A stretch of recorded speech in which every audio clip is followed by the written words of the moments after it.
का बेटा बेटी का बर्थडे था, तो जब मैं अपने फ्रेंड के साथ पहुंचा तो चूंकि वो एसपी थे, उनकी वाइफ भी एसपी है, तो डीएम से सब लोग बर्थडे पे आए थे, तो वही सब आया था, डीएम और ये सारे लोग आए थे। तो जो हमारे मित्र थे तो उन्होंने कहा कि बोल दो डीएम को सीएम आया है। बोला यहाँ सीएम तो कोई आया नहीं है, ये डीएम को बोलो सीएम आया है। तो मैंने पूछा सीएम का मतलब क्या होता है, तो मैंने कहा कॉमन पीपल, हम लोग कॉमन पीपल है, वो डीएम है, हम लोग है कॉमन पीपल। मुझे बहुत अच्छा आइडिया लगा। तो हम लोग क्या है, हम सब लोग हैं सीएम, रैंक एंड फाइल। एक मुन्ना जब जॉब पे पहुंचता है तो उसका बॉस कहता है कि तुम्हारा जिस रैंक पे हायरिंग हुआ है ना, उस रैंक वाले लोग का बस एक ही काम है, फाइल को यहां से वहां करना, क्योंकि तुम क्या हो, रैंक एंड फाइल हो, तुम ऑर्डिनरी पर्सन हो। Rank and file, rank and file. And in the arms of Morpheus, एक और शब्द था स्मॉल फ्राई, था ना। स्मॉल फ्राई का मतलब भी साधारण लोग होता है। जब भी आप कोई इडियम में भी अगर कोई सिनोनिम मिल जाए ना, तुरंत रिकॉल करने का प्रयास करो। अगर रिकॉल कर लिए तो हमेशा के लिए आपका वो हो जाएगा, और रिकॉल नहीं कर पाए तो फिर जरूर 1 घंटे बाद या 2 घंटे बाद जाकर देखो कि कौन सा शब्द था, और एक बार आपने ढूंढ लिया तो भी वो हमेशा के लिए याद हो जाएगा आपको। जैसे कहते हैं कि to beat the air, to beat the air मतलब व्यर्थ का प्रयास करना। और एक और इडियम है वाइल्ड गूज चेज, इसका मतलब भी होता है व्यर्थ का प्रयास। In the arms of Morpheus, Morpheus जैसे हमारे हिंदी जो हिंदू मिथोलॉजी है हमारा, उसमें कुंभकर्ण को नींद का देवता कहते हैं ना, उसी प्रकार ग्रीक मिथोलॉजी में नींद का देवता को क्या कहते हैं हम, मॉर्फियस। तो स्वाभाविक है in the arms of Morpheus का मतलब क्या हो गया, गहरी निद्रा में होना। लेकिन मुन्नी जब भी इसका इस्तेमाल करे सावधानी से इस्तेमाल करे, नहीं तो खसम को कहे please don't call me right now, I am in the arms of Morpheus, या तो तलाक होगा या तो फिर अनुभव। सही कह रहे हैं, अनुभव होगा। In the arms of Morpheus. A cog in the will, a cog in the will मतलब बड़े संगठन का छोटा सा हिस्सा, छोटा सा व्यक्ति। अ कॉग इन द विल, मुझे याद नहीं आ रहा है, लेकिन मुझे लगता है या तो मैं 11th में या 12th में या फिर ग्रेजुएशन में होंगे हम, ये सब 11th 12th की बात होगी। तब मैं एक किताब पढ़ना शुरू किया था, discovery of India, Jawaharlal Nehru द्वारा लिखी गई थी। और मुझे 7th क्लास में था तो हमारे एक सर ने कहा था कि सबसे आसान, ऐसे आपस में हमें नहीं कहा था, आपस में टीचर बात कर रहे थे तो मैं वही बगल में बैठा था, मैंने सुना कि जवाहरलाल नेहरू जो अंग्रेजी लिखते हैं ना, वो सबसे अच्छा अंग्रेजी लिखते हैं, बहुत ही सिंपल शब्दों में अच्छे अच्छे सेंटेंस को एक्सप्रेस करते हैं। इन्होंने कहा, तो हमारे अंग्रेजी के ही सर थे, वो अंग्रेजी पढ़ाते थे। तो ये बात मैंने सुना तो मन में था हमारा कि कभी मौका मिलेगा तो मैं जरूर उनकी किताबें पढ़ूंगा। और फिर जब गांव से शहर की तरफ आया मैं, तो वो किताब मुझे पढ़ने का मौका मिला, तो मैंने वो किताब खरीदा, डिस्कवरी ऑफ इंडिया। तो जब मैं पढ़ रहा था उसी में मुझे ये इडियम मिला कि जवाहरलाल नेहरू जो है, उनके पापा ने कहा कि तुम आईएएस की तैयारी, सिविल की तैयारी करो, सिविल सर्विस की, और अच्छी नौकरी प्राप्त करो। तो उन्होंने कहा, क्या कहा कि पापा I don't want to be a cog in the machine, machine भी हो सकता है यहाँ पे, और वहां पे मशीन ही था। I don't want to be a cog in the machine. सोचिए सिविल सर्विस की तैयारी करने का उम्र क्या होता है, 20, 25, 26 यही होता होगा, 27, 28, 29। उस उम्र में एक व्यक्ति ने कहा कि मुझे सिविल सर्विस की तैयारी नहीं करनी है, मुझे देश का प्रधानमंत्री बनना है, मुझे सिस्टम का छोटा पार्ट नहीं बल्कि पूरा सिस्टम बनना है। सोचा ना उस वक्त, आप ही की उम्र के होंगे तो आपसे भरे होंगे, उस वक्त सोचा कि no I don't want to be a cog in the machine, और वो व्यक्ति बन गया, बना देश का पहला प्रधानमंत्री। चाहे जैसे भी हो, जो भी कुर्बानी देना पड़ा देश को, लेकिन उन्होंने अपनी जिद से जीत हासिल की। तो उसी प्रकार हम सोचेंगे, मैं बार बार कहता हूं कि सोच में सबसे बड़ी शक्ति है। अगर आप इस सोच से आए हो कि मैं इंस्पेक्टर बन के जाऊंगा, तो लाख जिद करे दुनिया, आप बन के ही रहोगे। तो अ कॉग इन द मशीन हो या कॉग इन द विल का मतलब होता है बड़े संगठन का छोटा सा व्यक्ति। लेकिन जब मैं अंग्रेजी सिखाने के लिए सोचा तो मैंने कहा कॉग शब्द है, कॉग शब्द हमें तो उसी वक्त याद हो गया इडियम, लेकिन हमने कभी सोचा नहीं कि कॉक का मतलब भी देखूं मैं। लेकिन कॉक का मतलब जब पता चला मुझे, तो कॉक क्या होता है, जो साइकिल में देखते हैं जो चैन होता है ना, और उसमें जो दांत जैसा निकला होता है, उसे हम कॉक कहते हैं। क्या कहते हैं, cog. To play fast and loose का मतलब होता है कहना कुछ और करना कुछ, to play fast and loose. ये भी इडियम है, जब 9th-10th में था, केपी ठाकुर की किताब बिहार में बहुत प्रचलित है, केपी ठाकुर की ग्रामर की किताब, उसमें इडियम्स दिया हुआ था, वहीं पे मैं इडियम्स याद किया था, to play fast and loose, to play fast and loose. और फिर बाद में इसे कैसे रिलेट किया, रिलेट करने की शक्ति तो पहले नहीं थी, जब पढ़ाना शुरू किया तब बच्चों को कैसे सिखाया जाए, तब ये सोच आया कि नहीं रिलेट करके बच्चों को हम सिखा सकते हैं। तो इसे कैसे रिलेट किया, to play fast and loose, मतलब जो बॉलर होते हैं, फास्ट बॉलर, वो क्या करते हैं, अक्सर विकेट फास्ट बॉल पे ना लेते हैं, बल्कि बहुत स्लो बॉल करते हैं, और बैट्समैन सोचता है बहुत तेजी से आएगा, बल्ला भी तेजी घूमता है और किल्ली उड़ जाती है।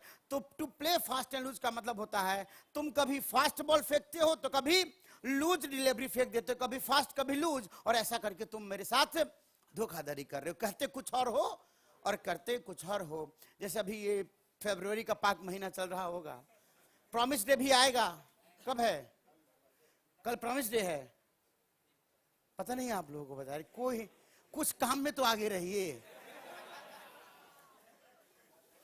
तो प्रॉमिस डे आएगा, और प्रॉमिस पूरा नहीं हुआ तो मुन्ना या मुन्नी एक दूसरे से यही कहेगी, you have played fast and loose with me, and take somebody to task. Take somebody to task का मतलब क्या हुआ, डांटना फटकारना, टू रेप्रीमेंड करना, स्कॉल्ड करना, चाइड करना, रिब्यूक करना, रिप्रूव करना। To take somebody to task, डांटना फटकारना, इसको कैसे रिलेट किया जा सकता है, बहुत आसान रिलेट करना। आर्मी वगैरह मैंने देखा कि आर्मी वगैरह में शब्दों से डांटा नहीं जाता है, वहां पे कोई टास्क दे दिया जाएगा। अगर मान ले कोई सैनिक गलत काम किया है, कोई सिपाही गलत काम किया है, तो कर्नल क्या करेगा, कहेगा मेरे दोनों बच्चा कंधा पे बिठाओ और 4 चक्कर लगाओ, टास्क दे दिया। टास्क देकर उसको डांट रहा है। और कभी कभी और ज्यादा अगर गलती कर रहा है तो दोनों बच्चों कंधा पे बैठाओ, लुगाई कोई पीठ पे डालो। तो to take somebody to task का मतलब डांटना फटकारना। तब तो 4 चक्कर और लगा लेगा, है ना, सही कह रहे हैं आप। जय श्री राम। बाप रे बाप, बताओ इतना बड़ा।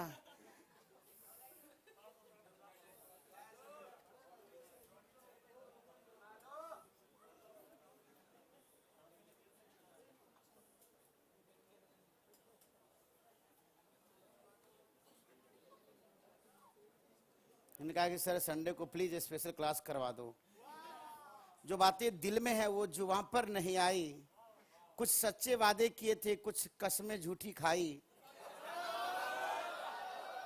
जो बीते थे पल साथ तुम्हारे उन्हें याद कर आज आंख भर आई, माना अलग हुए थे पर भूले नहीं जाती तेरी डोली देख आज जान हथेली पर आई।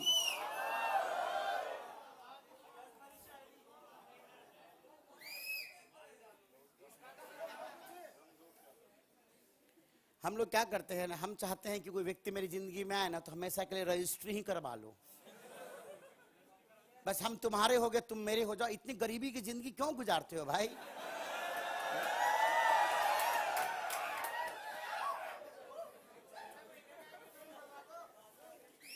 किसी भी चीज का अग्रीमेंट मत रखो, और ये मान के चलो जो आज मेरे पास है वो कल किसी और के पास होगा, ये हकीकत है। तो इस हकीकत के साथ जियोगे जिंदगी तो कभी अंदर में दर्द नहीं महसूस होगा। लेकिन ये सोचोगे नहीं तुम मेरे हो गए, मालकियत वाला भाव हमेशा आपको दर्द देगा।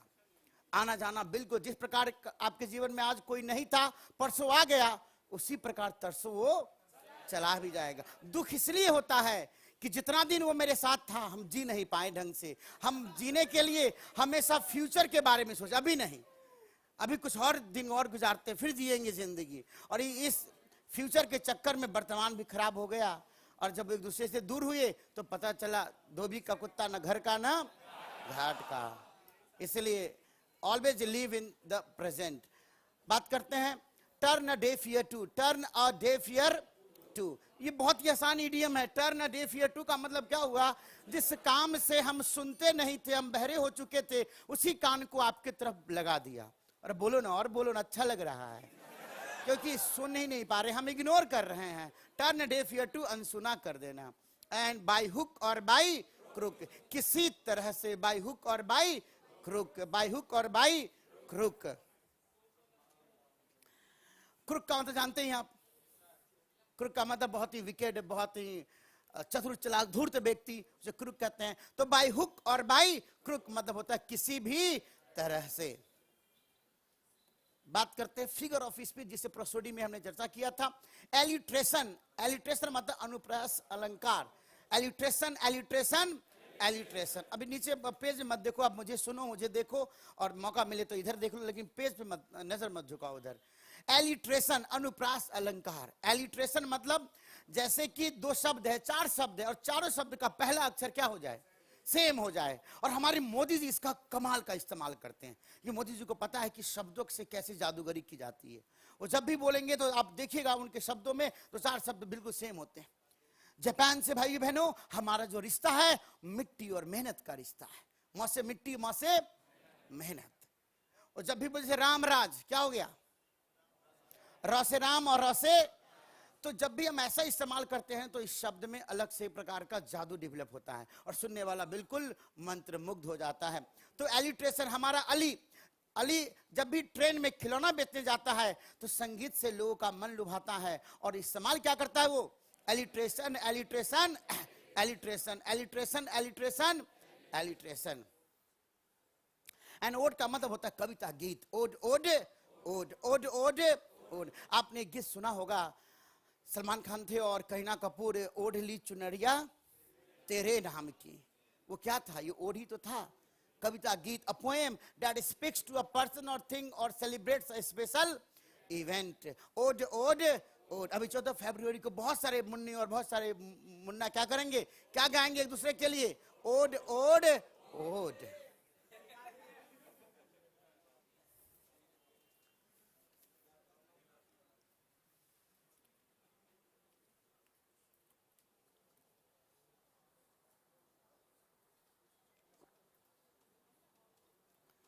इस दुनिया में 3.5 प्रकार के लोग होते हैं।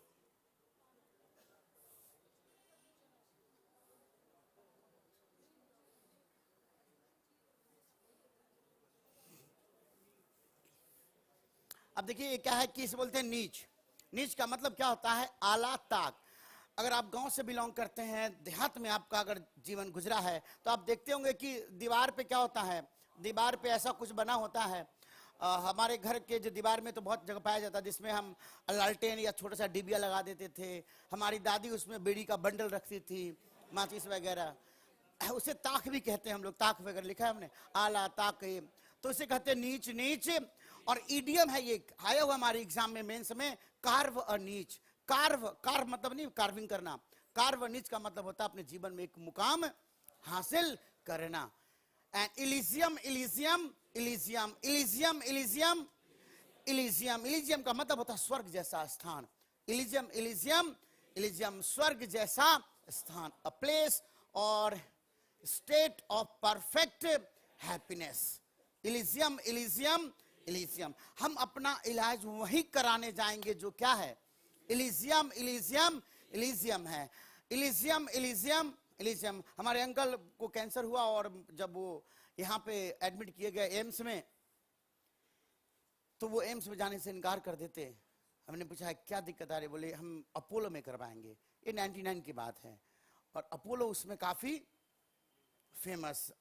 हालांकि मैंने देखा वहाँ पे कि एक मुन्नी आई थी, उनको भी कैंसर था, लेकिन अपोलो में वो करीब 15 दिन कितना दिन रह के आई थी और बोले 90,000 रुपये ले लिया। बोला कि अब जाओ, तुम कहाँ जाओ, एम्स जाओ। और एम्स वाकई में मैंने करीब 6 महीना एम्स में गुजारा, वहाँ के डॉक्टर को देखकर, वहाँ के विद्यार्थी को देखकर, मतलब आज भी मैं इस विश्वास से भरा हूँ कि एम्स से बेहतर कोई नहीं है यहाँ पे। मैं एम्स से ही क्या और कहीं नहीं जा पाया, लेकिन मैंने एम्स में देखा कैसे लोग लगे रहते हैं। डॉक्टर आ रहा है, विद्यार्थी आ रहा है, देख रहा है, जो लिख के जाते हैं कि इनको ये है, इनको ये है। तो और अच्छे अच्छे बीमारी को वहाँ पे हमने जाते हुए देखा है। तो एम्स के प्रति विश्वास था। तो एम्स में उनका एडमिट हुए, लेकिन वो बार बार कहते हैं हम अपोलो जाएंगे, अपोलो जाएंगे। बोले क्यों अंकल आप अपोलो के लिए आप इतना जिद कर रहे हैं? बोले अपोलो, अपोलो का आप जो नर्स देखेंगे ना पागल हो जाएंगे। वो जैसे आके नब्ज पकड़ती है ना, आधा बीमारी तो ऐसे खत्म हो जाता है। बोले अंकल बात तो सही है, लेकिन अब ये हमारे पास इतना पैसा है नहीं कि हम लोग इस तरह कर आपको वहां भेज पाए। और यहाँ पे एम्स में जितनी होती हैं वो साउथ की याद है वो सिस्टर सिंडो थी, तो हमारे अंकल को इलाज के लिए क्या क्या करना था, इलिजियम इलिजियम इलिजियम इलिजियम इलिजियम इलिजियम। अब देखिए वो जब उनका ऑपरेशन हुआ था पेट में तो दाग आ गया था, जब पेट में दाग आ गया तो वो अब इसके लिए कीमोथेरेपी रेडियोथेरेपी होता है, बाल भी चले जाते हैं, तो कीमोथेरेपी रेडियोथेरेपी पे दिमाग नहीं गया उनका, और वो डॉक्टर से जिद कर रहे हैं। डॉक्टर दास, क्योंकि मेरा ही नंबर था, उनके पास कॉल करते कि यार समझाओ इस लड़के को कि ये कहता कि मेरा दाग मिटाओ, पहले मेरा दाग मिटाओ। अरे दाग मिटेगा पहले सही रहेगा तभी तो मिटेगा।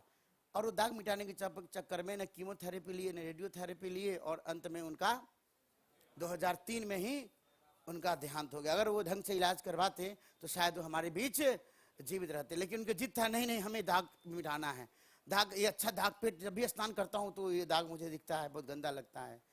तो कभी कभी इलिजियम होने के बावजूद भी आदमी अपना इलाज नहीं करवा पाता है। तो आप लोग भी कभी जिंदगी में मौका मिले तो इलिजियम के चक्कर मत रहिएगा, नहीं तो हमेशा के लिए आपको इलिजियम ही भेज दिया जाएगा, स्वर्ग जैसा स्थान। और ये इग्जोरियस इग्जोरियस इग्जोरियस जोरू का गुलाम, इग्जोरियस इग्जोरियस इग्जोरियस एक शब्द एक इडियम है, याद होगा आपको, हैंड पैकेड हस्बैंड, इग्जोरियस इग्जोरियस इग्जोरियस। हमारे राणा जी हैं, राणा जी की लुगाई बिल्कुल लग्जरियस।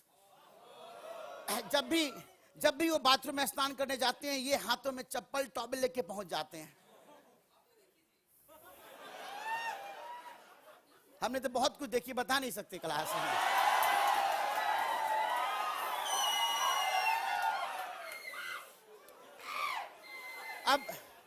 अब इनकी लुगाई इतनी लग्जरियस है कि बेचारे को क्या बनना पड़ा, इग्जोरियस इग्जोरियस इग्जोरियस, क्योंकि ये जानते हैं कि मेरी लुगाई लग्जरियस है, अगर जूता चप्पल कंबल लेके हम खड़े नहीं होंगे कोई और खड़ा हो जाएगा।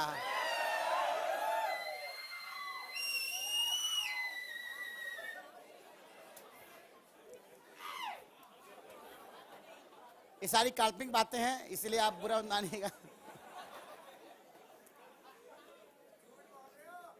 क्योंकि कहते हैं every dog has his day. तो कभी आप जीसा लेते हैं, कभी हम जीसा लेते हैं।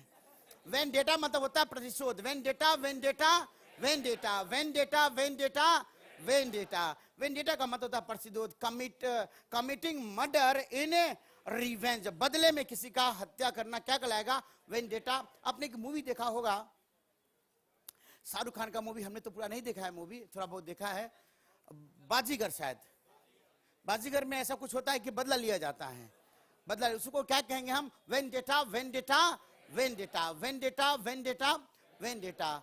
जब पता चला वेन वन देवता, जब एक देवता की पूजा हुई, पूजा होने लगी, दूसरा देवता बदला लेना शुरू किया। आसाराम की पूजा हो रही थी, राम रहीम आ गए, मेरा पूजा क्यों नहीं होता है, तभी से बना वेंडेटा वेंडेटा वेंडेटा। यह है प्रोजेलाइट प्रोजेलाइट प्रोजेलाइट प्रोजेलाइट प्रोजेलाइट प्रोजेलाइट। प्रोजेलाइट का मतलब होता है धर्मांतरण कर देना। आप अगर हिंदू हो, अगर आप हिंदू हो तो आपको मुसलमान बनाया जा सकता है, और आप मुसलमान हो तो आपको हिंदू बनाया जा सकता है, क्रिश्चियन बनाया जा सकता है। अगर आप कुछ हो तो कुछ और भी हो सकते हो, और जो न हिंदू है मुसलमान है, न सिख है, न ईसाई, उसको क्या बना सकते हो उसको। अब जैसे हमारे बुद्ध थे, वो कुछ भी नहीं हुए तो वो कुछ और हो गए, उनका कोई धर्म नहीं था, उनके हर शब्द से शास्त्र का निर्माण होता चला गया, उनका हर शब्द शास्त्र बना।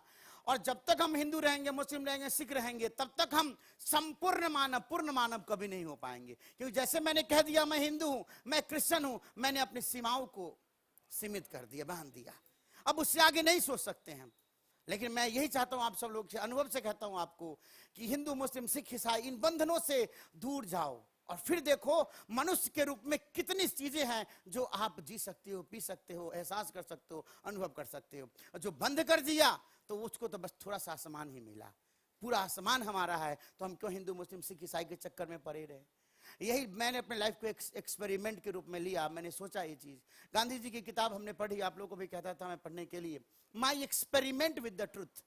पूरी किताब हमने नहीं पढ़ी, क्योंकि पढ़ने की आदत भी नहीं थी, पूरा किताब नहीं पढ़ा हमने, लेकिन ये टाइटल ये मुझे बहुत सिखा दिया, my experiment with the truth, कि अगर ये ट्रुथ है तो मैं एक्सपेरिमेंट करूंगा। दूध का दूध, पानी का पानी हो जाएगा। तो मैंने भी एक्सपेरिमेंट के नाम बदल लिया, देखते हैं क्या होता है। क्या नाम बदलने से वाकई में क्रिश्चियन बन जाऊंगा? क्या नाम बदलने से ऐसा होगा? मेरी दादी गई, लोग कहते हैं कि जब मरता है कोई तो नॉन वेज वगैरह नहीं खाते हैं, मर जाए कोई घर में तो आप नॉन वेज नहीं खाते। हम नॉन वेज भी खाए, देखते हैं कि खाने से होता क्या है, क्या होगा नहीं होगा। एक्सपेरिमेंट किया, और एक्सपेरिमेंट करके ही मैं अपने अनुभव से आपको कुछ ज्ञान बताता हूं, कुछ बातें कहता हूं कि आप बिल्कुल मनुष्य बनना। हिंदू मुस्लिम के चक्कर में रहोगे, बिल्कुल छोटा जिंदगी जी कर चले जाओगे, पता भी नहीं चला कि आप आए थे और चले गए। और जिनका धमक आज दुनिया महसूस कर रही है, वो बुद्ध है, वो कृष्ण है, वो विवेकानंद है, वो गांधी है। प्रोजेलाइट उसी को कहते हैं, प्रोजेलाइट। वो क्या करती, रोज लाइट लेके आती है, रोज लाइट लाती और सबके बीच में डिस्ट्रीब्यूट करती, रोज लाइट लाती और डिस्ट्रीब्यूट करती और कहती कि हम तुम्हें लाइट देंगे और तुम क्या बन जाओ, तुम क्रिश्चियन बन जाओ। ऐसे करते हैं बहुत सारे लोग। क्रिश्चियनिटी का तो बहुत जोर शोर से होता है, जहां फादर आ जाएंगे और फादर आके जहां तहां क्रिश्चियन बनाने का प्रयास करेंगे। इसी चक्कर में एक बार राणा जी के घर पहुंचा एक फादर इनको क्रिश्चियन बनाने के लिए, और कहा कि बेटा देखो, तुम्हारा भगवान राम, हमारा भगवान यीशु, अब तुम्हें एक एक्सपेरिमेंट करके बताते हैं कि किसका भगवान बलवान है। उन्होंने क्या किया, क्या लाया, पानी का एक डब्बा बकेट मंगवाया और वहां से भगवान राम की एक प्रतिमा को पानी में डाला। भगवान राम क्या किया, उसमें डुबकी लगा दी, डूब गए। बोले देखो, जो खुद डूब गया वो तुम्हें क्या बचाएगा। हमारे यीशु न डूबेंगे न तुम्हें डूबने देंगे। यीशु जो क्रॉस पे से लटके हुए होते हैं, उतारे और पानी में डाला, वो तैरने लगे। लकड़ी का था, तैरेगा ही तैरेगा। बोले देखो, हमारे यीशु न डूब रहे हैं न तुम्हें डूबने देंगे, इसलिए थाम लो इनका हाथ, हमेशा आगे जाओगे तुम। हमारे राणा जी ऐसे स्मार्ट बॉय, कहा कि देखो मैं तो हिंदू हूं और हमारे शास्त्र में जल परीक्षा नहीं होता है, हमारे शास्त्र में अग्नि परीक्षा होती है। अब दोनों को आग में डाला जाएगा। जीसस लकड़ी के धू धू करके जल के, देख लो जल गया। और भगवान राम देखो, आदमी आग में भी जो नहीं जल पाए, वो फिर तो हमें कैसे छोड़ पाएंगे किसी भी जगह। तो कंपैरिजन नहीं होना चाहिए। यीशु अपनी जगह महान है, भगवान राम अपनी जगह महान है। कभी कंपैरिजन मत करना, प्रोजेलाइट किसी को मत करना कि मेरा धर्म अच्छा है, तुम्हारा धर्म बुरा है। जो भी जैसा है सब अपने आप में अच्छा है। एंड कड्यूसिटी, कड्यूसिटी, कड्यूसिटी, कड्यूसिटी मतलब होता है सेनेलिटी, सेनाइल हो जाना, सठिया जाना। कड्यूसिटी, कड्यूसिटी, कड्यूसिटी जीर्णता, जीर्णता या बूढ़ता, the infirmity of old age और सेनेलिटी। जब आप बूढ़े हो जाते हैं तो शरीर जर्जर हो जाता है, उसे क्या कहेंगे हम, कड्यूसिटी। कड्यूसिटी, जब से ये कद्दू सीटे में जाके खाने लगे हैं तब से इनका शरीर के अंदर क्या भर आया है, कड्यूसिटी, कड्यूसिटी, कड्यूसिटी। एंड क्यूरोमैंसी, क्यूरोमैंसी, क्यूरोमैंसी मतलब हस्त रेखा विद्या। क्यूरोमैंसी, क्यूरोमैंसी, क्यूरोमैंसी, हंस रेखा विद्या। अगर आप हंस रेखा विद्या में अगर आप निपुण होना चाहते हैं, एक्सपर्ट, वेल वर्स्ड होना चाहते हैं, तो करो मन से पढ़ाई। क्यूरोमैंसी, करो मन से पढ़ाई, तभी आप क्यूरोमैंसी में क्या हो पाओगे, आप एक्सपर्ट हो पाओगे। एंड ये है ओमनिसिएंट, ओमनिसिएंट, ओमनिसिएंट, सर्वज्ञानी। ओमनिसिएंट, ओमनिसिएंट, ओमनी। ऐसे ओमनी का मतलब क्या होता है, ओमनी का मतलब होता है सब, और ओमनीसिएंट, सिएंट में साइंस सबसे बना है, ज्ञान। जिसको सब ज्ञान हो उसे ओमनीसिएंट कहते हैं। ओमनी प्रेजेंट, जो हर जगह प्रेजेंट हो। ओमनी पोटेंट, जो सर्वशक्तिमान हो। तो हम हिंदुस्तानी ओमनीसिएंट हैं, ओमनी प्रेजेंट है और ओमनी पोटेंट हैं, ओमनी पोटेंट हैं। और एक शायद एक और था, यूबिक्यूटस, पढ़ें कभी आगे। अ डाइम अ डजन, साधारण। Cost a pretty Penney, in hot water, rank and file, in the arms of Morpheus, a cog in the wheel, by hook or by crook, to turn a deaf ear to take somebody to task, to play fast and loose,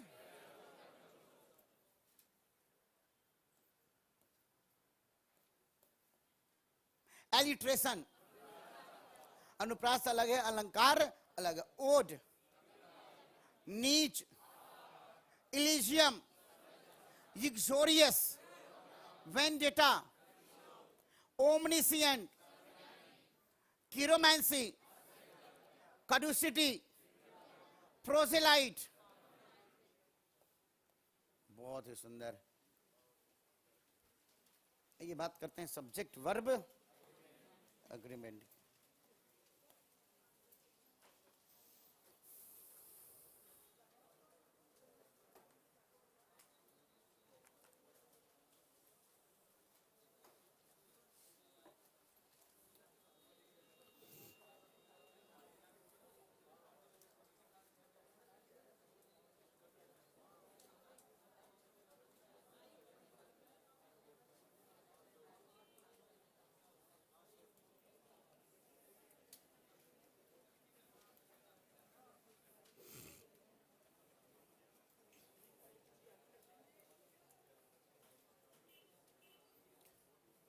अब तक हमने subject verb agreement के बारे में 3 बातें की होंगी शायद, 3 या 4, 3 बातें।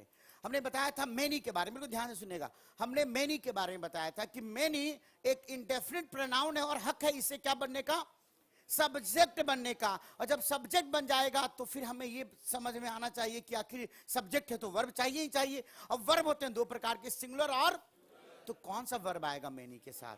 मेनी के साथ हमेशा प्लूरल, सिंगुलर या प्लूरल? मेनी के साथ हमेशा आता है प्लूरल वर्ब, हमेशा आएगा प्लूरल वर्ब आएगा। और जब मेनी एन आ गया तो सिंगुलर नाउन सिंगुलर वर्ब का इस्तेमाल करेंगे। फिर हमने बात की थी आज everybody, somebody, nobody, anybody, everyone, someone, no one, anyone, everything, something, nothing, anything. इन सब के साथ मेरे प्यारे भाई बहनों क्या आएगा? सबके साथ सिंगुलर वर्ब आएगा। क्यों आएगा? हमने शब्द के जरिए समझने का प्रयास किया था। और फिर बात की थी नन के बाबत। नन के साथ भी हमेशा वर्ब क्या आएगा? नन के साथ भी वर्ब हमेशा आएगा सिंगुलर। लेकिन जब नन बट आ गया तो जैसा नाउन वैसा वर्ब आएगा।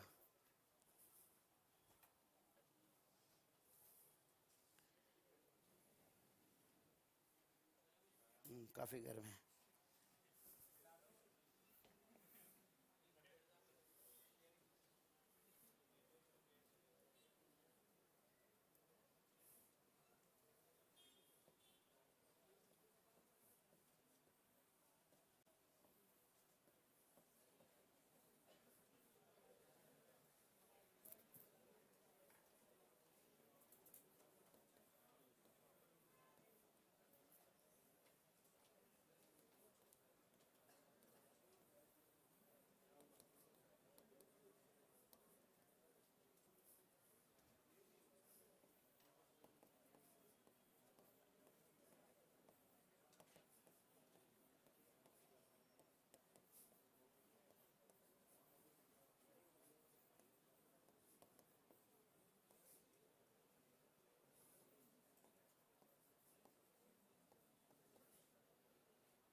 बिसाइड नहीं, बिसाइड्स है।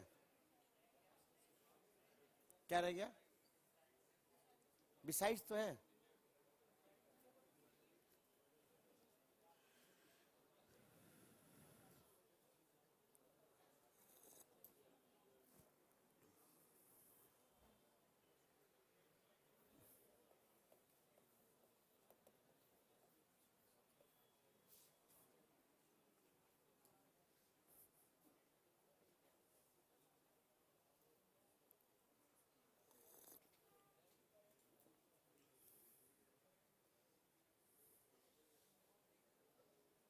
उन्हें एक पेज लेके आ जाओ, पेज लेके आ जाओ, एक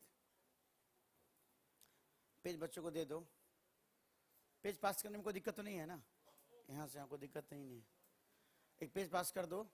और आप लोग क्या कीजिए, जितने बच्चे हैं सारे बच्चे अपना नंबर लिख दीजिए, नंबर, और इसमें ओल्ड और न्यू, ठीक है ना, ओल्ड और न्यू ये लिख दीजिएगा, ताकि आपको जो हमारा जो ऐप है उसको अब हम जो अभी फ्री है सबके लिए, उसको आज के बाद से वो उन्हीं को दिखेगा जो जिनका नंबर हमारे पास है।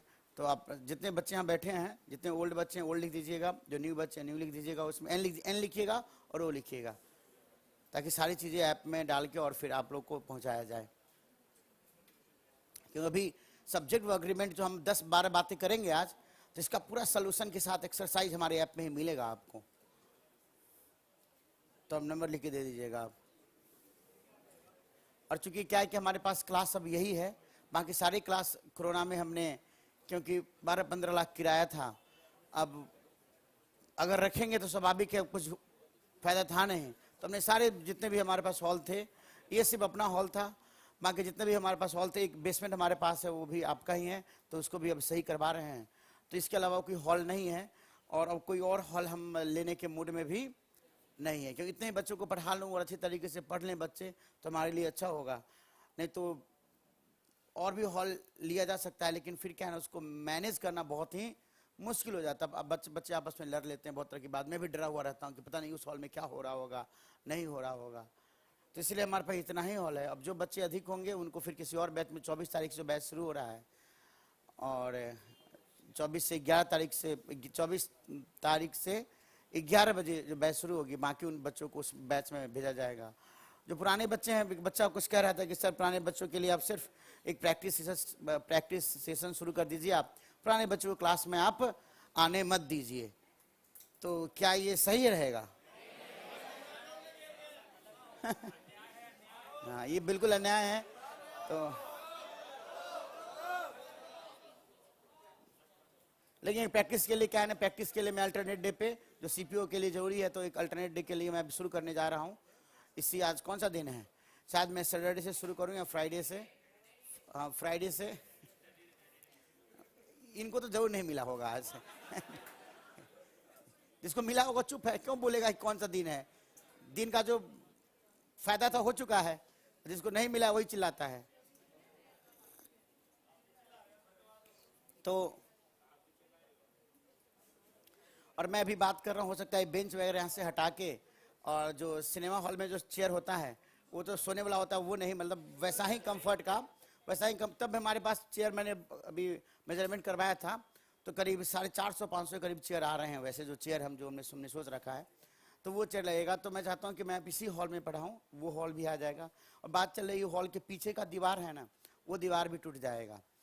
तो वो दीवार जो दिख रहा है आपको, तो वो टूट जाएगा, तो फिर इतना ही बड़ा हॉल होगा। इसी में अच्छे तरीके से चेयर वगैरह भी हो, ताकि आप अच्छे तरीके से बैठिए तो लगे कि बिल्कुल थिएटर में बैठे हैं, मजा आ रहा है, और फिर आनंदित होकर पढ़ के सीख के कुछ आप जाइए। और जो भी अच्छा दिखेगा, आपके दिल दिमाग में अच्छा चीजें आएंगी, तो वो स्वाभाविक है। कहते हैं कि गार्बेज इन गार्बेज आउट। तो अगर गंदगी अंदर जाएगा तो गंदगी बाहर आएगा, और अच्छी जगह पे जाओगे, अच्छी चीज फील करोगे, तो आपके मुंह से भी अच्छा ही निकलेगी। अब देखिए, ये प्रैक्टिस सेट भी आप लोगों को दिया जाएगा कल से ही। प्रैक्टिस सेट जो मैंने कहा था रिकॉर्डेड फॉर्म में, मैं डेली रिकॉर्ड करके उस संख्या बढ़ा रहा हूँ। हो सकता है कि अभी तक तो 50 ही हुआ है रिकॉर्डिंग, लेकिन इसको बढ़ा के मैं चाहूँ जितना जल्दी ज़्यादा हो जाए। तो जितने भी प्रैक्टिस सेट्स हैं, चाहे वो सीपीओ का है, चाहे वो सीजीएल का है, चाहे वो आपका एमटीएस का हो, या फिर आपका स्टेनोग्राफर का हो, सीडीएस का हो, एयरफोर्स का भी हमने इकट्ठा कर लिया, वो भी आएगा। तो सबका मैं कर रहा हूं, और आपको वो रिकॉर्डेड फॉर्म में मिलता जाएगा। और उसमें जो भी दिक्कत आएगी विद सोल्यूशन होगा, वीडियो सोल्यूशन होगा उसमें, और उसके बाद भी सुनने और सोल्यूशन पढ़ने के बाद भी जो दिक्कत आएगी, मैं उस सैटरडे को आप सारे बच्चों को इकट्ठे बुलाकर कि जहां जहां तकलीफ हुई बताओ क्या दिक्कत है। उम्मीद है तकलीफ नहीं आएगी, और जो चंद बच्चों को आएगी उनको इन क्लास में ही हम बैठा के समझा सकते हैं, तो आपका लर्निंग और बेहतर हो जाएगा। तो सब देखिए, ध्यान दीजिएगा इधर प्लीज। आप, may I have your attention please. Subject 1 और सब्जेक्ट 2, सब्जेक्ट 1 और सब्जेक्ट। अब एक वाक्य में 2 नाउन प्रोनाउन हो सकता है जो सब्जेक्ट के स्थान पे हो, जो सब्जेक्ट के स्थान पे हो, और एंड से नहीं बल्कि as well as, besides, in addition to, like, unlike, with, along with, and not, together with, rather than, no less than, आपको याद होगा, led by, governed by, blah blah ब्ला। इससे अगर हम दो सब्जेक्ट को कंबाइन करते हैं, जब इसके जरिए दो सब्जेक्ट को कंबाइन किया जाएगा, तो हम जानना चाहते हैं, पूछता है भारत कि वर्ब का गठबंधन किसके साथ होगा।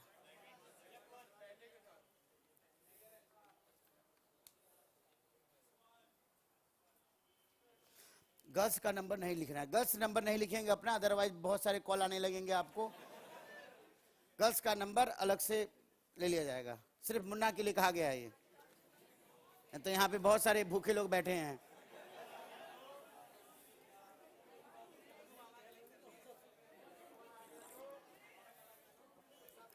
एक हमारा दिल्ली में एक रूममेट मिला मुझे, वो दिल्ली में कुछ हो नहीं पाया, उससे मुंबई गया, वहाँ मॉडलिंग करूंगा। तो जब मुंबई पहुंचा वो, तो पता चला कि किसी से मोहब्बत हो गई, शादी उदी करने वाला है। तो मैंने पूछा कैसे मुलाकात हुई, तो उसने कहा कि मैं जहाँ पर रिचार्ज हो रहा था, रिचार्ज करते नहीं है मोबाइल वगैरह, मैं वहाँ भी गया था रिचार्ज करवाने के लिए। ये मुन्ने भी पहुंची थी, तो दुकानदार ने बोला नंबर बताइए मैडम। दुकानदार को नंबर बताया, हम नंबर नोट कर लिए।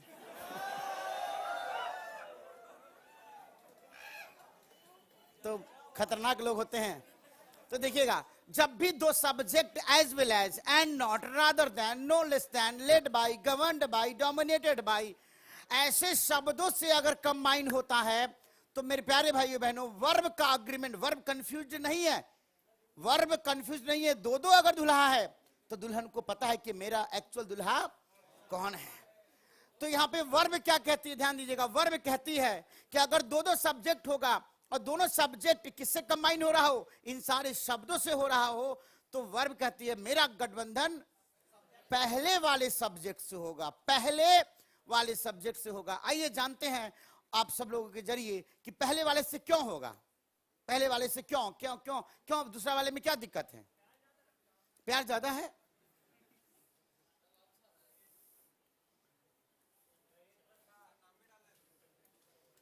नाम डाल, नाम तो डालना ही पड़ेगा ना, बताइए। बिल्कुल सही कह रहे हैं आप सब लोग, क्योंकि कभी कभी खामोशी भी बहुत कुछ कह जाती है। तो आप सही कह रहे हैं कि पहले वाले के साथ गठबंधन करेगा। क्यों? क्योंकि ये ऐसे शब्द हैं, ये ऐसे शब्द हैं जो पहले वाले को इंपॉर्टेंट बना देते हैं, पहले वाले को इंपॉर्टेंट बना देते हैं। और वर्ब कहती है जो ज्यादा इंपॉर्टेंट है, गठबंधन उसी के साथ होगा। जैसे आप देखें कि आप बताएं मुन्ना, आपको कोई फेवरेट एक्ट्रेस, फटाफट, नहीं तो बच्चे बहुत कुछ बोल सकते हैं। अरे एक्टर नहीं, खट्टर बोल रहे हो, एक्ट्रेस। श्रद्धा कपूर, शक्ति कपूर की बेटी, क्या बात है। श्रद्धा कपूर के साथ इनकी काफी श्रद्धा है। अब बताइए, अगर श्रद्धा कपूर से मिलने का मौका मिला तो किससे मिलोगे, बाउंसर से या डायरेक्ट श्रद्धा कपूर से? डायरेक्ट श्रद्धा कपूर। उसी प्रकार देखिए, ये इंपॉर्टेंट है, ये जो हमारा सब्जेक्ट है, ये सब्जेक्ट वन इंपॉर्टेंट है। किसकी वजह से? एज वेल एज की वजह से, अलोंग विद, टुगेदर विद की वजह से। जैसे देखिएगा, मैं कहता हूं Ram, Ram along with his friends has come. Who has come? Ram. Who is important? Ram. तो स्वाभाविक है वर्ब इंपॉर्टेंट, राम इंपॉर्टेंट है, पहला सब्जेक्ट इंपॉर्टेंट है, और जो इंपॉर्टेंट होगा गठबंधन वर्ब का उसी के साथ। क्योंकि गठबंधन किसने करवाया? पंडित ने नहीं, हम जैसे लोगों ने ही करवाया होगा। ग्रामर लिखने वाला कौन? हम जैसे लोगों ने ही लिखा है। तो हम भी यही सोचते हैं कि जो इंपॉर्टेंट लोग हैं पहले उसको अटेंड करेंगे हम। तो वर्ब को भी हमने यही समझा कि नहीं, वर्ब भी उसी को अटेंड करेगा, उसी से वर्ब अग्रीमेंट करेगा जो इंपॉर्टेंट है। तो इन सारे शब्दों के मौजूदगी में जो इंपॉर्टेंट होता है वो सब्जेक्ट वन होता है। तो हम यहां पे लिख सकते हैं, here the verb agrees with the, here the verb agrees with the first subject. Here the verb agrees with the first subject. मैं इसको थोड़ा सा ऊपर कर देता हूं।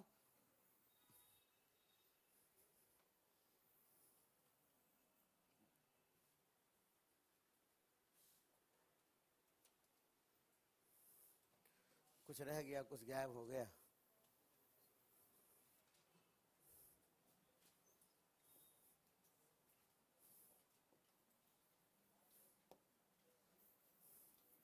Here the verb agrees with the first subject.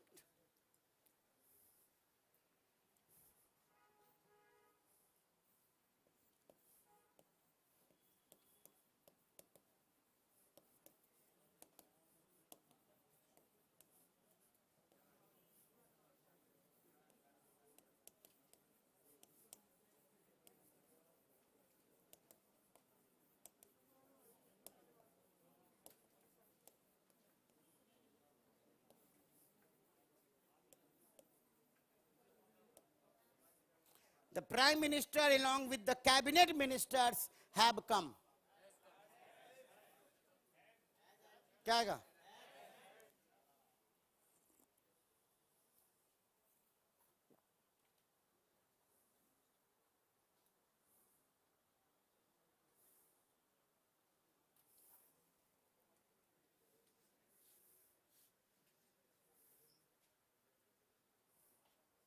रहमत को आगे ये कट जाएगा और यहां पे क्या आएगा? हैज। क्यों आएगा हैज? किसके मुताबिक? प्राइम मिनिस्टर के मुताबिक। पास से करना है क्या?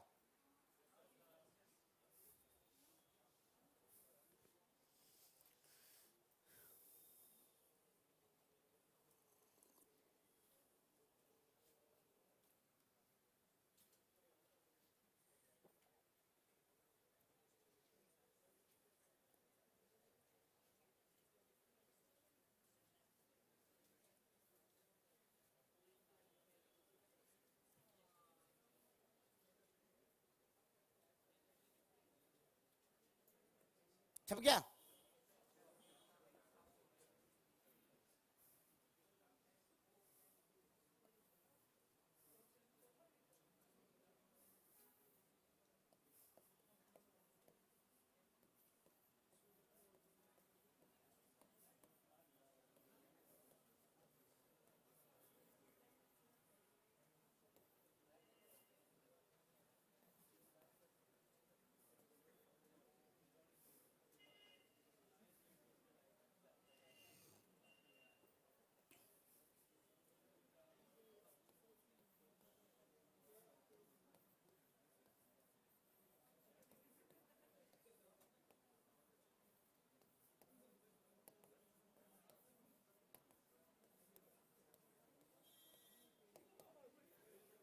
Her parents as well as Ramu has departed for Chinchinchu.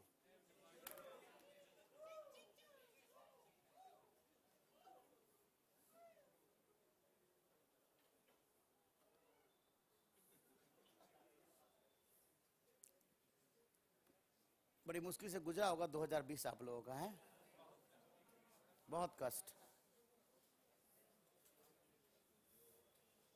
उन लोगों में तो पहाड़ ही टूट पड़ा, पहाड़ का पर्वत ही पूरा ग्लेशियर टूट गया होगा, जिनका किताब खुला हुआ होगा,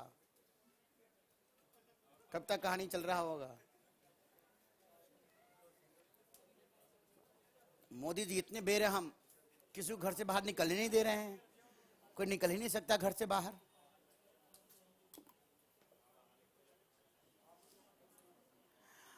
Her parents as well as Ramu has departed for Chinchinchu. बताइए सही है गलत? ये गलत है। क्यों गलत है? क्योंकि वर्ब का अग्रीमेंट किसके साथ? एज वेल एज मतलब होता है एवं तथा। इंपॉर्टेंट शब्द कौन है? हर पेरेंट्स। पेरेंट्स है प्लूरल, वर्ब क्या आ जाएगा? हैज की जगह हम हैव का इस्तेमाल करेंगे।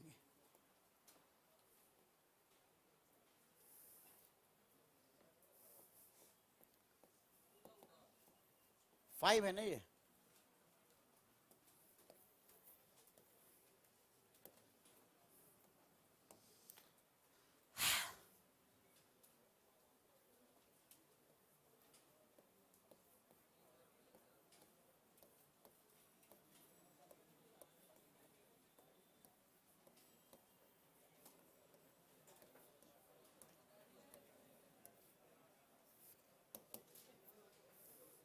Either neither, either neither, either neither, either neither each one. एक स्लोगन भी है, each one teach one, each one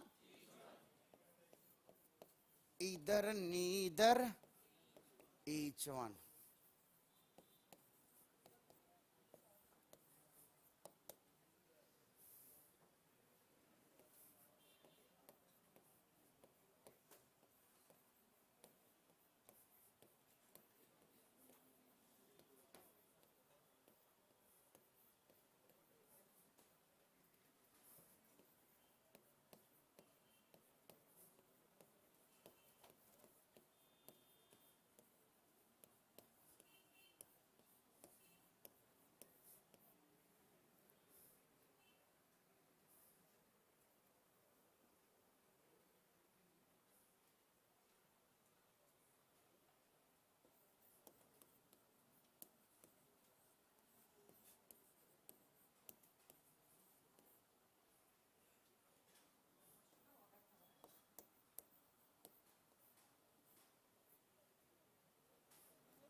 देखेंगे आप, इधर नीदर ईच वन। और ये सब प्रोनाउन है, क्या है? ये सब प्रोनाउन है। ये एडजेक्टिव भी बन जाते हैं, ये वर्ब भी बन जाते हैं, और इनमें से कुछ कंजंक्शन भी बन जाता है। बट जब जब सब्जेक्ट की बात होगी, ये मान के चलना सब्जेक्ट के स्थान पे बैठने वाला हर शब्द या तो नाउन होगा, या फिर प्रोनाउन होगा, या फिर नाउन इक्विवेलेंट होगा, यही हो सकता है। तो यहां पे सब एक नाउन के रूप में इस्तेमाल हो रहा है, प्रोनाउन के रूप में इस्तेमाल यहां पे हो रहा है। इधर का मतलब दोनों में से कोई नहीं। अब इन सब के साथ हम कौन सा वर्ब इस्तेमाल कर सकते हैं? कौन सा वर्ब आएगा? इन सब के साथ हम सिंगुलर वर्ब का इस्तेमाल करेंगे। सब के साथ कौन सा वर्ब? सब के साथ सिंगुलर वर्ब का इस्तेमाल किया जाएगा। अब लिखने से पहले मैं आपको रीजन बताता हूं कि क्यों अंग्रेजों ने इसके साथ सिंगुलर वर्ब का इस्तेमाल किया। इधर का मतलब होता है दो में से कोई। मान लीजिए यहां पे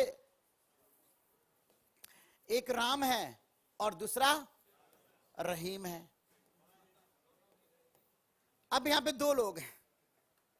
अब हनीप्रीत को कहा गया कि इन दोनों में से कोई एक ही तुम्हारा हो सकता है, दोनों में से कोई। तो अल्टीमेटली हनीप्रीत या तो राम की हो जाएगी या फिर रहीम की हो जाएगी, दोनों में से कोई एक। तो अल्टीमेटली कितने की बात हुई? एक की बात हुई। जब एक ही है तो सब्जेक्ट जब सिंगुलर नंबर में है तो वर्ब भी क्या होना चाहिए? सिंगुलर होना चाहिए। अब रही बात नीदर, नीदर मतलब दोनों में से। अब हनीप्रीत को कहा गया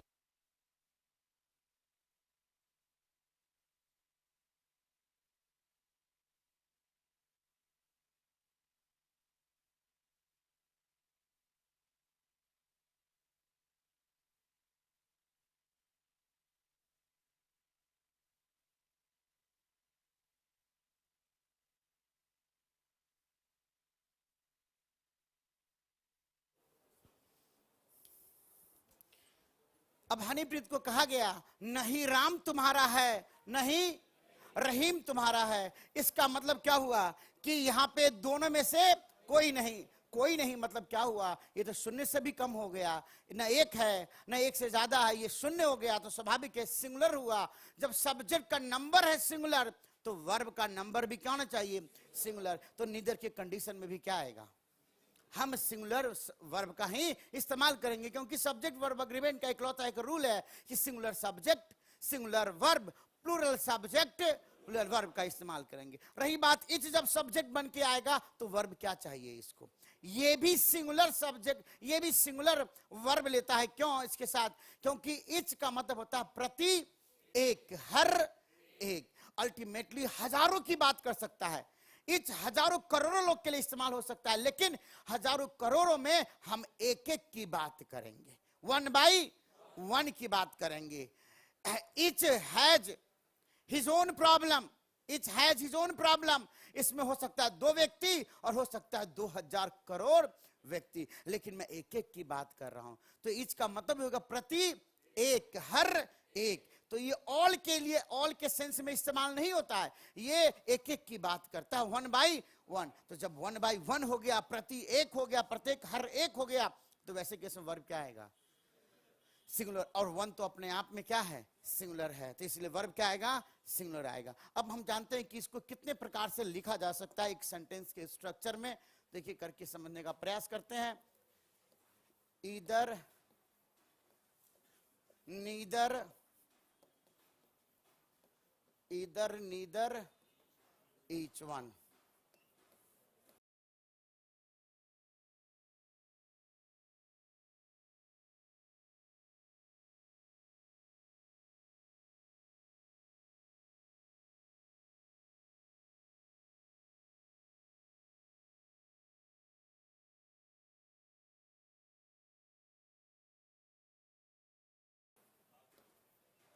Either, neither, each one. इसके साथ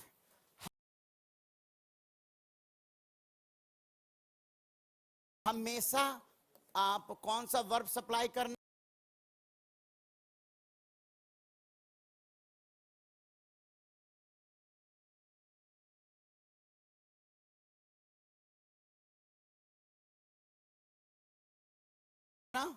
सिंगुलर वर्ब।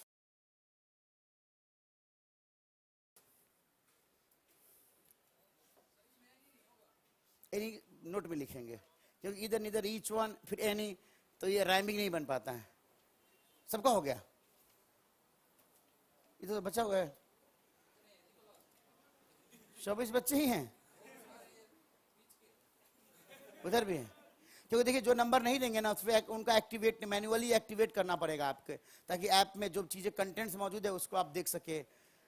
तो नंबर होना बहुत जरूरी है, इसे आप नंबर जरूर दीजिएगा।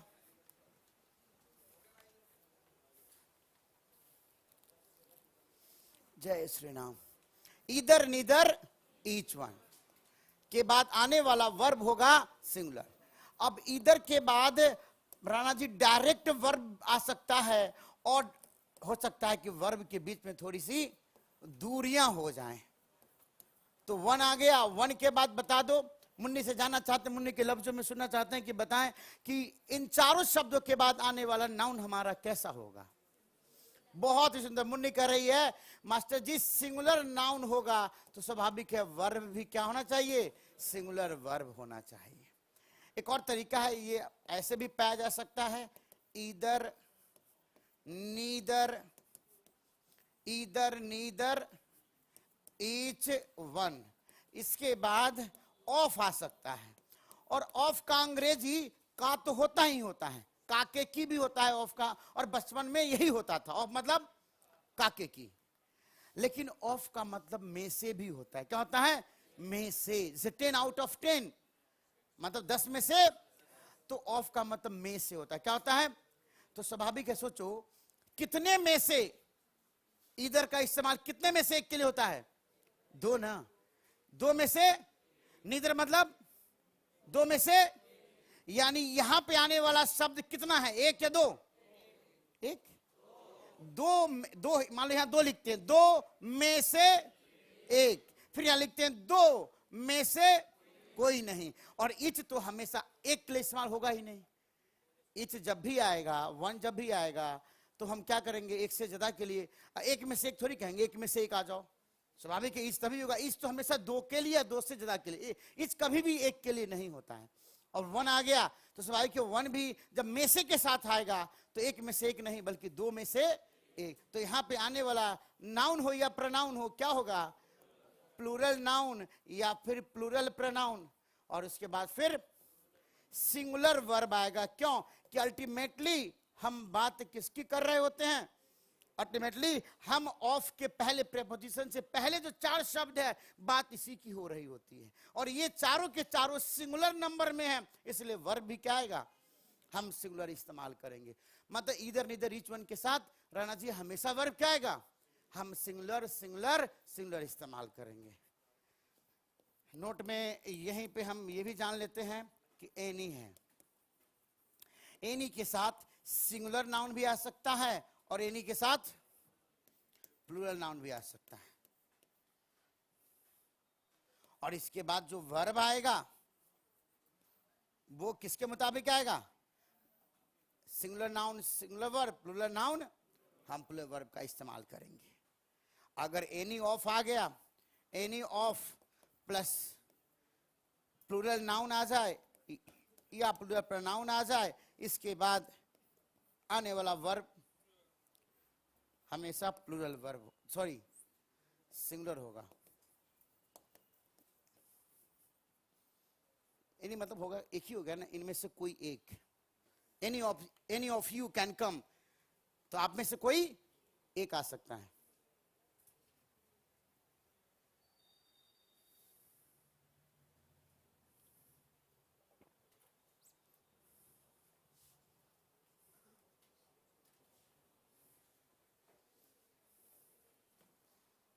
तो एक मिनट में इसको ऊपर करता हूं थोड़ा सा।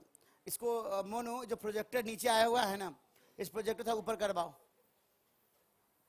कल ये प्रोजेक्टर ऊपर हो जाना चाहिए। अगर नहीं हो रहा है तो क्या दिक्कत है ये मुझे बताओगे तुम। ऐसा नहीं कि नहीं हुआ चुपचाप बैठे हो। प्रोजेक्टर भी थोड़ा सा ऊपर जा सकता है। हाँ इसमें कोई दिक्कत नहीं, स्पीकर थोड़ा सा और ऊपर हो सकता है, ये 2-4-5 इंच ऊपर हो सकता है।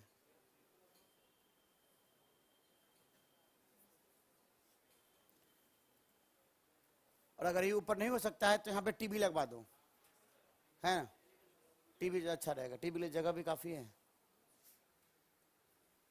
और टीवी काफी हमारे पास है, क्योंकि जितने क्लासरूम बंद हुए उसमें काफी टीवी लगा हुआ था, तो वो सारे टीवी आ जाएंगे इधर।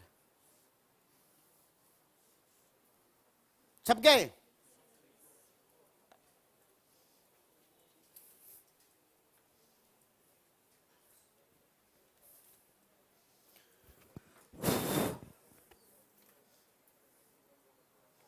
मैं क्या करें अब? अभी तो सबका एग्जाम्पल देंगे। कभी ऐसा हुआ बिना एग्जाम्पल के चले गए होंगे आप? एग्जाम्पल तो सबका मिलेगा ना। अब देखिए यहाँ पे क्या है, इधर नीदर ईच वन के साथ हर कंडीशन में वर्ब क्या आ रहा है? सिंगुलर। और मैं बोलने ही जा रहा था कि सर ने टोक दिया। एनी के बारे में मैंने कल भी बात की थी आपसे कि एनी के बाद कोई भी नाउन हो सकता है ना। नो के बाद एनी बड़ी समबड़ी नो बड़ी, वही समझा रहा था कि एनी के बाद नो के बाद कोई भी नाउन आ सकता है। और जैसा नाउन होगा, जैसा नाउन होगा वैसा ही हमारा नो लेटर इज और नो लेटर्स। तो एनी बॉय इज और एनी बॉयज आर का इस्तेमाल करेंगे। उसी प्रकार एनी ऑफ आ गया, एनी ऑफ आ गया और प्लूरल नाउन आ गया या प्लूरल प्रोनाउन आ गया, तो एनी के मुताबिक वर्ब क्या जाएगा? सिंगुलर आ जाएगा। यहाँ पे एनी एडजेक्टिव है, यहाँ के एनी क्या है? यहाँ पे एडजेक्टिव है। और यहाँ पे एनी क्या है? प्रोनाउन है। यहाँ पे एनी क्या है? प्रोनाउन है। तो प्रोनाउन यहाँ पे सिंगुलर है, वर्ब आ जाएगा सिंगुलर। आइए पहले 3 का एग्जाम्पल लिखते हैं, फिर एनी का एग्जाम्पल लिखेंगे।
फोटो कॉपी करवा दो। Subject verb agreement part 1, subject verb agreement part 1 नया वाला जो करवाते हैं ऐप पे, जो करवाना शुरू किए हैं। प्रिंट आउट निकाल दो मुझे।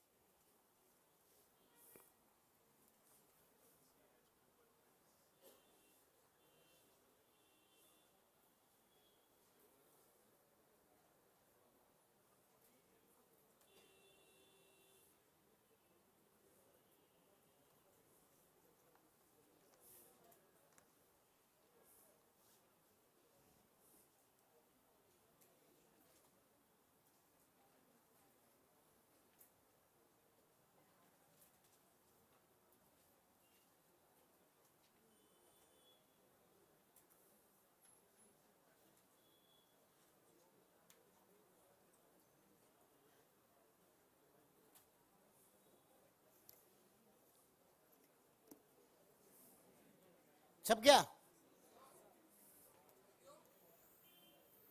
हाँ, इसको तो ऊपर कर रहा हूं।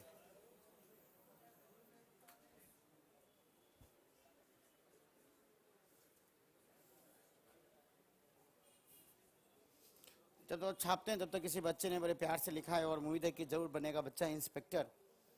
बात एक दीवाने की है, उसे तलब बस नौकरी पाने की है, उसके सर पर अब जुनून सवार है, उसे सीजीएल से मोहब्बत बेशुमार है।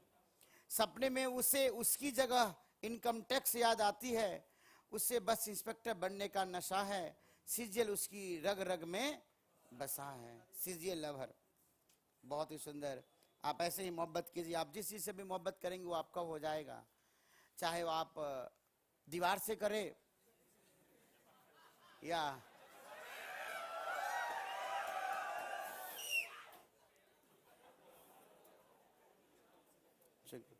क्योंकि मैं बार बार कहता हूं मोहब्बत और मेहनत बेकार नहीं जाती है।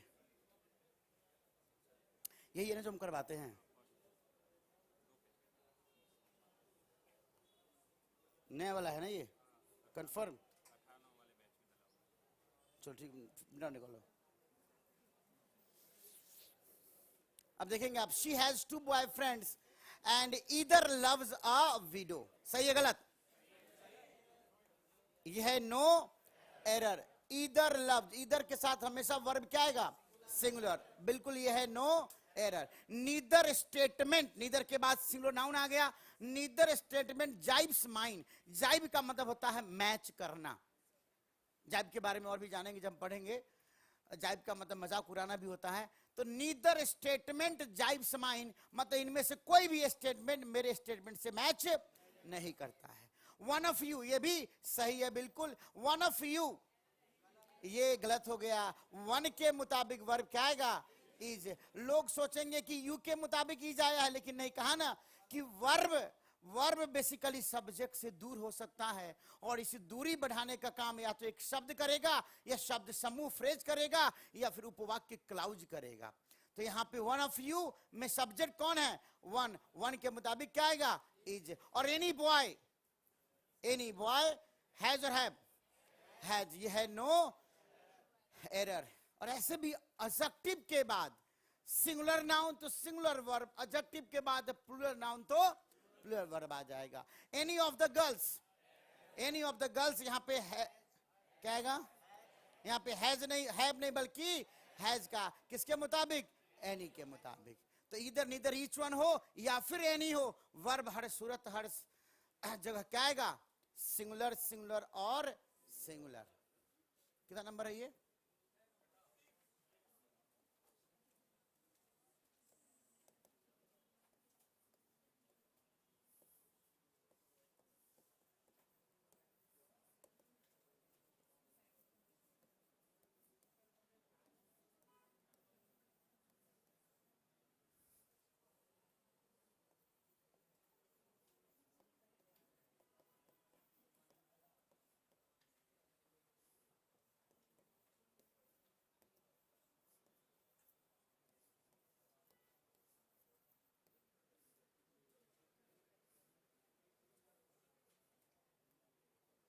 इट एक सिंगुलर प्रोनाउन है और सब्जेक्ट के स्थान पे इट जब जब आएगा, वर्ब क्या आएगा इसके साथ? सिंगुलर वर्ब का इस्तेमाल करेंगे हम।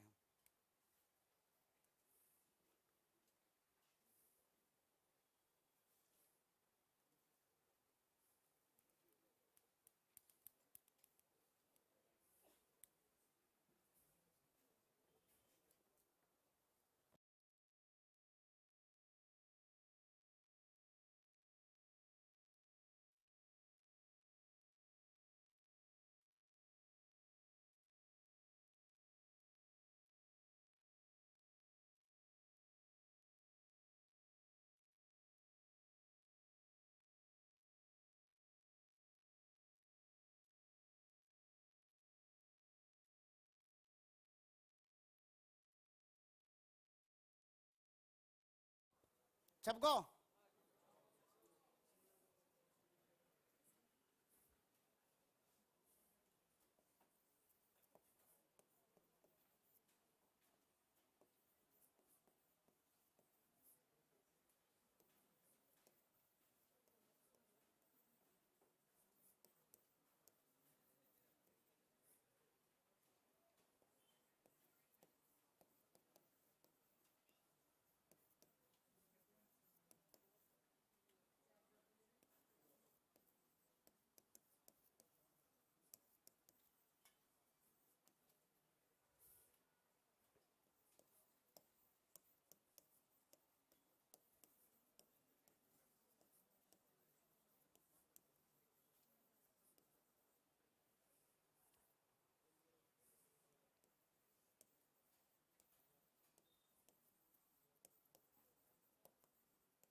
तो ये क्लास हमारी रिकॉर्ड हो रही है, तो एक बार जैसे सब्जेक्ट वर्ब एग्रीमेंट खत्म हो जाएगा तो एक दिन आप लोग रिवीजन क्लास में चलवा दिया जाएगा पूरा क्लास को। फिर से अब रिवाइज कर लीजिए आप क्लास में आके सैटरडे संडे को, और उसके बाद फिर से हम उसमें जो डाउट्स होंगे डिस्कस करेंगे। तो हर प्रकार से मैं चाहूँगा कि आप मेहनत करो और कम से कम 200 में 200 लाइए, 50 में 50, और 100% मार्क्स के लिए हमेशा कहीं भी पहुंचो ना पूरा पाने के लिए आधे अधूरे न होके पहुंचे और न ही आधे अधूरे कल्पना के साथ पहुंचे। जहां भी पहुंचिए हमें 100% चाहिए। और कहते हैं कि जब आप 100% देते हो ना, आप जब कहते हैं पानी 100 डिग्री पे उबलती है ना, जब 100 डिग्री पे पहुंच जाते हो ना तब आप पानी नहीं रहते, नीचे नीचे नहीं बहते हैं, पहली दफा आप जमीन से उठकर ऊपर की ओर बढ़ने लगते हो। और ये तभी संभव है जब आप 100% दोगे। 99% में भी आप नहीं उबलोगे। उबलना है आपको, ऊपर जाना है आपको। तो जिस तरह पानी 100 डिग्री पे उबलता है ना, वैसे 100 डिग्री पे आपको 100% आपको देना पड़ेगा। और 100% दिए तो निश्चित रूप से साइंस भी प्रूव करती है आप पानी की तरह नीचे नीचे नहीं बहते रहोगे, एकदम बिल्कुल आपकी दिशा पहली दफा आसमान की तरफ होगी। और फिर कहोगे sky is limit.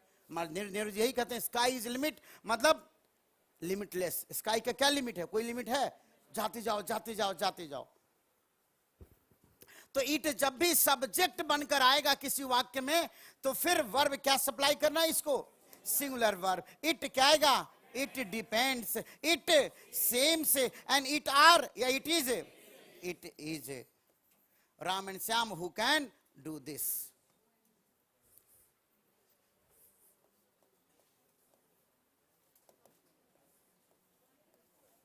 Seven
clause है, क्लाउज।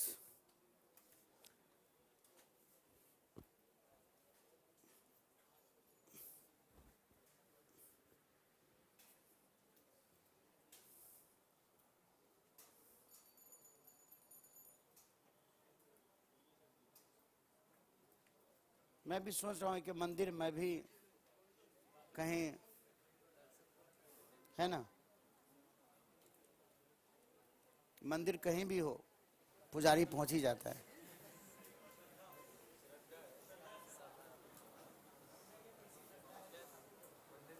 छप गया। देखिए ध्यान दीजिएगा, नाउन प्रनाउन, या यूं समझिए, ध्यान दीजिएगा प्लीज कलाम साहब, सब्जेक्ट और वर्ब के बीच में दूरियां कई प्रकार से क्रिएट किया जा सकता है, जो हम बता ही चुके हैं, एक शब्द या शब्द समूह या फिर क्लाउज। तो कभी टू प्लस वर्ब के जरिए भी सब्जेक्ट को वर्ब से क्या किया जाएगा, दूर किया जाएगा, या फिर प्रेपोजिशनल फ्रेज के जरिए, जैसे कहते हैं ऑफ आ जाए, इन आ जाए, कुछ भी आ जाए, प्रेपोजिशनल फ्रेज के जरिए, प्रेपोजिशनल फ्रेज के जरिए, या फिर प्रेजेंट पार्टिसिपल, मतलब क्या हो गया, वर्ब की आईएनजी फॉर्म, वर्ब की फर्स्ट फॉर्म में क्या लगाना है, आईएनजी फॉर्म। और क्लाउज के जरिए भी हम क्या कर सकते हैं, सब्जेक्ट और वर्ब को दूर कर सकते हैं, जिसे हम डिस्क्राइबिंग एलिमेंट्स के नाम से जानते हैं। डिस्क्राइबिंग एलिमेंट्स, जो नाउन प्रोनाउन को डिस्क्राइब करने के लिए आता है, भले ही वो डिस्क्राइबिंग एलिमेंट है, उससे कोई फर्क नहीं पड़ता है। वर्ब का अग्रीमेंट हमेशा किसके साथ होगा, नाउन और प्रोनाउन के साथ होगा, नाउन और प्रोनाउन के साथ होगा। क्या करें आप, प्रेजेंट पार्टिसिपल और जिरेंट बिल्कुल दो अलग ग्रामेटिकल टर्म है, रूप में दोनों एक ही जैसे दिखते हैं, लेकिन दोनों का इस्तेमाल अलग अलग है। तो ये हम बताएंगे, जब पढ़ाएंगे ना आपको, तो हम बताएंगे जिरेंट क्या होता है, ये सब कुछ होता है जो आपके मन, लेकिन यहाँ पे वो सब चीज नहीं होता है। जो होगा प्रेजेंट पार्टिसिपल, पास्ट पार्टिसिपल, जिरेंट होता है, वो सब होगा, सब जानेंगे आप। लेकिन यहाँ पे हम सिर्फ वही जानेंगे जो सब्जेक्ट वर्ब अग्रीमेंट से संबंधित है, नहीं तो आप भी कंफ्यूज होंगे और आपको समझाने लगेंगे तो बहुत बच्चे कंफ्यूज हो जाएंगे। तो ये बहुत जरूरी है कि हम सिलेक्टिव चीज आपको बताएं, ताकि आपको कंफ्यूजन कम से कम क्रिएट हो। तो प्रेजेंट पार्टिसिपल वर्ब आईएनजी होती है, प्रेजेंट पार्टिसिपल जिसे वर्ब का फोर्थ फॉर्म कहते हैं ना, वर्ब आईएनजी होता है। जेरेंड कोई वर्ब का फॉर्म नहीं हो जाएगा, वो बेसिकली नाउन ही हो जाता है, तो हम डिस्कस करेंगे उसे हम। और क्लाउज जो क्या करेगा, डिस्क्राइब करेगा, जैसे you who are my brother, you comma who are my brother. अब यहाँ पे हु आर माई ब्रदर, ये डिस्क्राइबिंग एलिमेंट है कि नहीं है, डिस्क्राइब मतलब जो वर्णन कर रहा हो, किसकी वर्णन कर रहा है, यू की, तुम जो मेरे भाई हो। यहां पे तो यू को डिस्क्राइब कर दिया गया ना। तो डिस्क्राइबिंग एलिमेंट के रूप में ये चार ही नहीं, और भी हैं जो हम धीरे धीरे बताएंगे, 8 हैं, 4 अभी बताया, 4 फिर किसी इंस्टॉलमेंट में कभी और बताएंगे। तो ये जो डिस्क्राइबिंग एलिमेंट जब आएगा नाउन प्रोनाउन के बाद, नाउन प्रोनाउन के बाद जब डिस्क्राइबिंग एलिमेंट आएंगे, तो ये वर्ब का संबंध इस एलिमेंट के मुताबिक नहीं, बल्कि नाउन और प्रोनाउन के मुताबिक होगा। और देखिए हम एक एक करके एग्जांपल देते हैं। टू प्लस वर्ब की फर्स्ट फॉर्म, नंबर 1,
छापिए। फोटो कॉपी एक बार रुक जाओ। Classes are three. अभी कितना नंबर पॉइंट ऑफ एरर है ये? 8 है ना? 7 है। तो क्लासेज अगर 15-20 मिनट और चल जाए कोई दिक्कत है आप लोगों को? है ना? कल तो हमारे आधा घंटा ऐसे चला गया। तो आप रुकिएगा, पूरा 11-12 बातें करके हम जाएंगे। और फोटो कॉपी बांट दो, फोटो कॉपी बांट दो।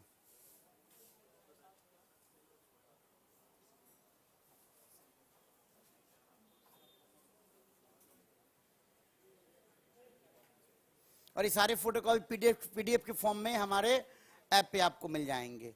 जो नहीं मिलेगा वो है एक्सरसाइज, जो वेरी वेरी इंपॉर्टेंट है। Sorry, exercise photo copy form में नहीं मिलेगा, एक्सरसाइज मिलेगा आपको हमारे ऐप पे सॉल्यूशन के साथ। जो 130-40 क्वेश्चन है, इसका पूरा सॉल्यूशन आप देखिएगा हमारे ऐप पे। एक्सरसाइज वाले सेक्शन में आप जैसे क्वेश्चन को बनाओगे सब चलता चला जाएगा। फिर कल हम बात करेंगे सबके बारे में कि आपने बनाया, सीखा, समझा, तकलीफ तो नहीं हुई। छप गया सब लोगों का? अब देखिए, द डिसीजन टू मैरी, ये फोटो कभी आपको मिल जाएगा, घबराइएगा मत। अभी ध्यान पूरा फोकस आप मुझ पे कीजिए, बोर्ड पे कीजिए। The decision to marry, 2+ verb की first form. The decision to marry अब क्या कर रहा है? ये डिसीजन को क्या कर रहा है? डिस्क्राइब कर रहा है। कौन सा डिसीजन? तुमसे शादी करने का डिसीजन को यहां पे क्वालिफाई किया जा रहा है। ये डिस्क्राइबिंग एलिमेंट हो गया, the decision to marry you. अब लोग समझेंगे कि यू के बाद तो है आना चाहिए, लेकिन नहीं नहीं, ये यहां पे सब्जेक्ट कौन है? The decision. और ये है क्या? No error. The quality of these mangoes, अब द क्वालिटी है ना ऑफ दीज मैंगोज, ये डिस्क्राइबिंग एलिमेंट है। जो प्रेपोजिशनल फ्रेज है, जो प्रेपोजिशनल फ्रेज है, सब्जेक्ट कौन हुआ? The quality. What is excellent? What is excellent? Mangoes और उसका क्वालिटी। तो क्वालिटी के मुताबिक आर नहीं, हम इज का इस्तेमाल करेंगे। And the boy sitting beside you, अब देखो वर्ब की आईएनजी फॉर्म, ये पार्टिसिपल है, present participle. Sitting beside you, ये हो गया describing element. The boy sitting beside you, इसको हटा दो। देखो, डिस्क्राइबिंग एलिमेंट को हटाया जा सकता है, एडजेक्टिव एडवर्ब को हटाया जा सकता है। जैसे आप यहां पे हटा दो इसको,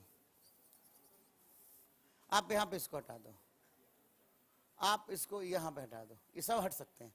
और वाक्य बिल्कुल हो सकता है। यहां पे इस हु से लेकर इस सब्जेक्ट हटा दो, ये सब हट सकते हैं। अब पढ़ के देखो, the decision has the quality is, the boy क्या आएगा?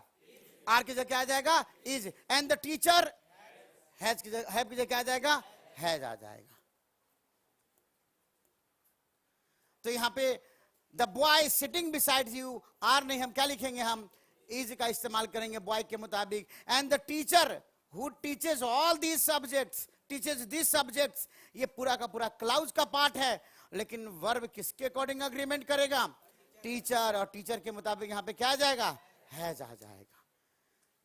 तो प्रेपोजिशन से डिस्क्राइबिंग एलिमेंट बने, या पार्टिसिपल से बने, या क्लाउज से बने, या इन्फिनिटिव से बने, वर्ब का अग्रीमेंट डिस्क्राइबिंग एलिमेंट के अकॉर्डिंग नहीं, बल्कि नाउन और प्रोनाउन के मुताबिक होगा।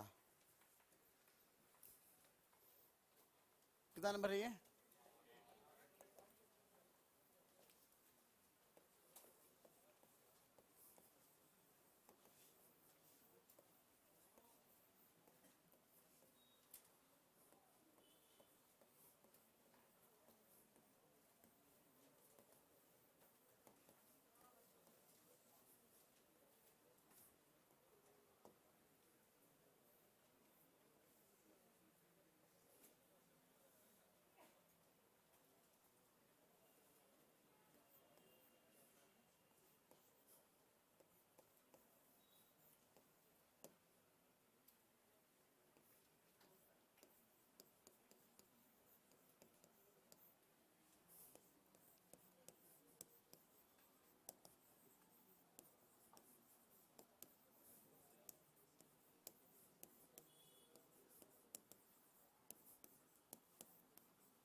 तब क्या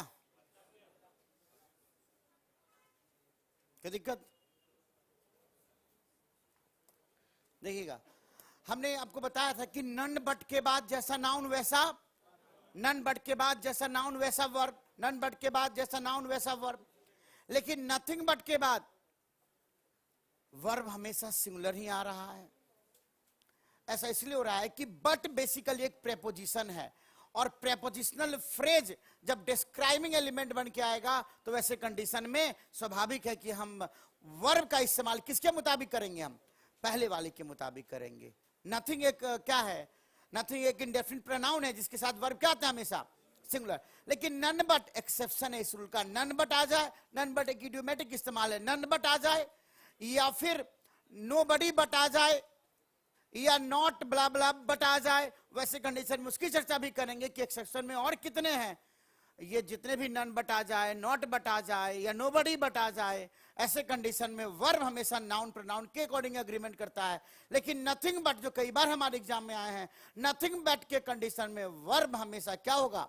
सिंगुलर, सिंगुलर और सिंगुलर। तो नथिंग बट योर स्टोरीज क्या आएगा? TT, TT let's me. And nothing but water was served, पानी के अलावा कुछ भी सर्व नहीं किया गया। Nothing but water. तो याद रखिएगा, नन बट जैसा नाउन वैसा वर्ब, लेकिन नथिंग बट सिंगुलर वर्ब आएगा। Nothing but singular, nothing but और नन बट जैसा नाउन वैसा वर्ब, जैसा नाउन वैसा वर्ब आ जाएगा।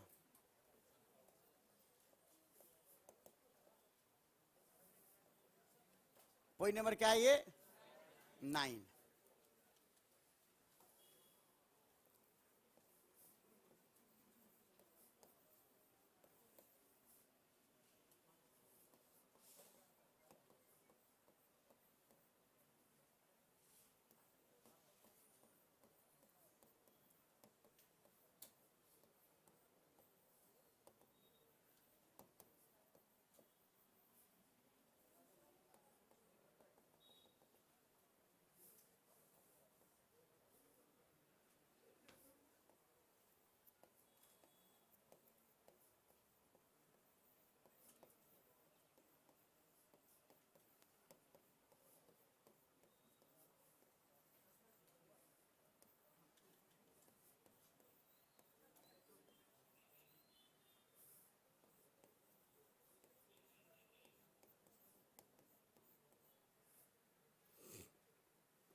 भेज देना।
छप गया है? ये सेम पेज है।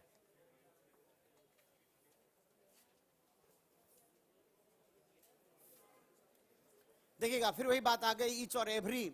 ईच और एवरी के बाद आने वाला नाउन प्रोनाउन हमेशा क्या होगा? ईच और एवरी के बाद आने वाला नाउन प्रोनाउन हमेशा सिंगुलर होगा, और स्वाभाविक है वर्ब भी क्या होना चाहिए? सिंगुलर। चाहे ईच और एवरी के बाद हजारों नाउन क्यों नहीं आ जाए, each boy, girl, man, woman, blah blah blah, verb क्या आएगा? हमेशा हम सिंगुलर वर्ब का इस्तेमाल करेंगे।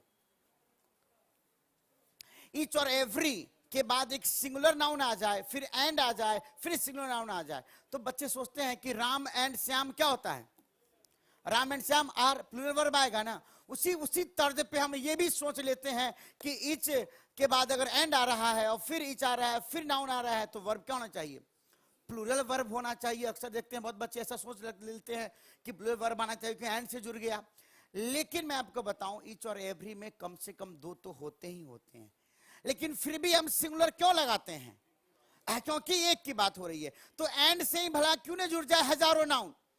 एंड से ही क्यों न जुड़ जाए हजारों नाउन? लेकिन हजारों में मैं एक एक की बात करूंगा ना, तो एंड देख के कंफ्यूज मत हो जाना कि दो हो गया। दो तो ईच में होता ही है हमेशा, एवरी में कम से कम दो से ज्यादा होगा, और ईच दो या दो से ज्यादा होता है। तो हर कंडीशन में ईच और एवरी में दो या दो से अधिक होगा, लेकिन वर्ब हमेशा क्या होगा? सिंगुलर। चाहे एंड से जुड़ के आए या बिना एंड के आ जाए।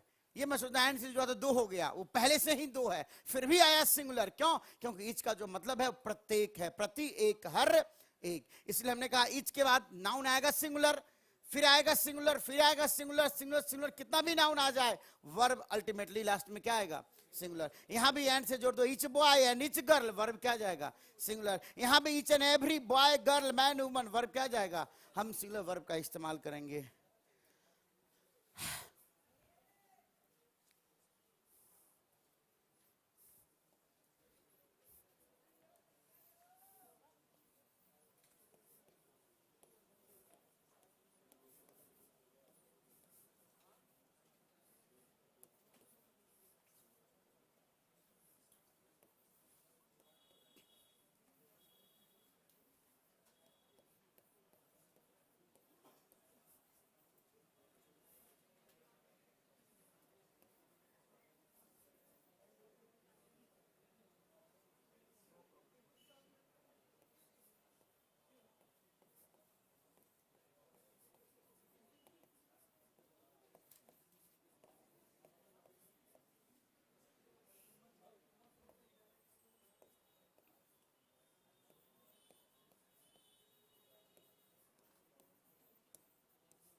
नहीं नहीं, ईच एंड एवरी ईडीएम है ये। क्या करते थे? अब जैसे अब कहते हैं कि एप्पल्स ऑफ वन साइज होता है, उसको हम ऑरेंज ऑफ वन साइज क्यों नहीं बोल सकते हैं?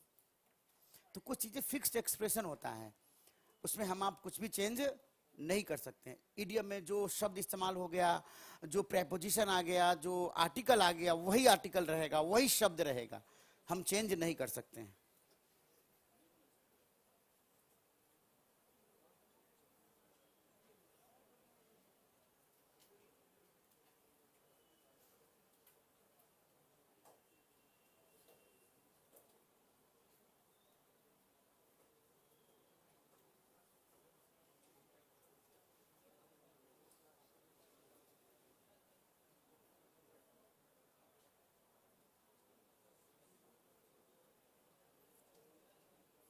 छप गया?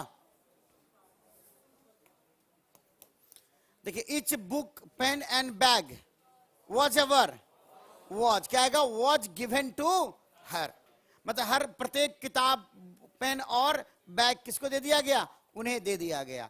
Every boy and every girl क्या आएगा, was invited to tea. Invite के साथ प्रेपोजिशन क्या आएगा, to.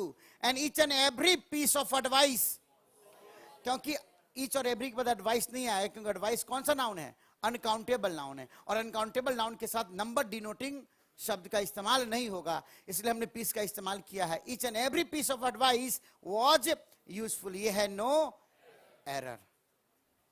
और ये है point of view number 10.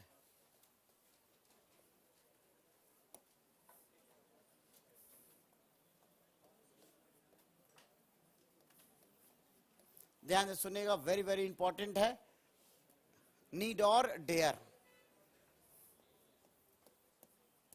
Need का मतलब होता है जरूरत होना. जरूरत है, जरूरत है, जरूरत है. ये समोसा खुशबू आ रहा है कहीं से, है ना, मुंह खोल लो एक बार, मंगवा रहे हैं.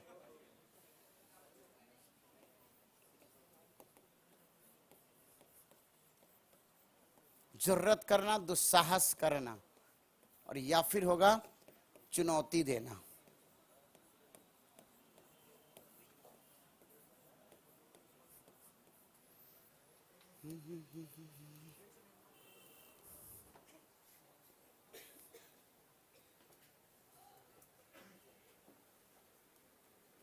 लिख रहे हैं आप, देखिए.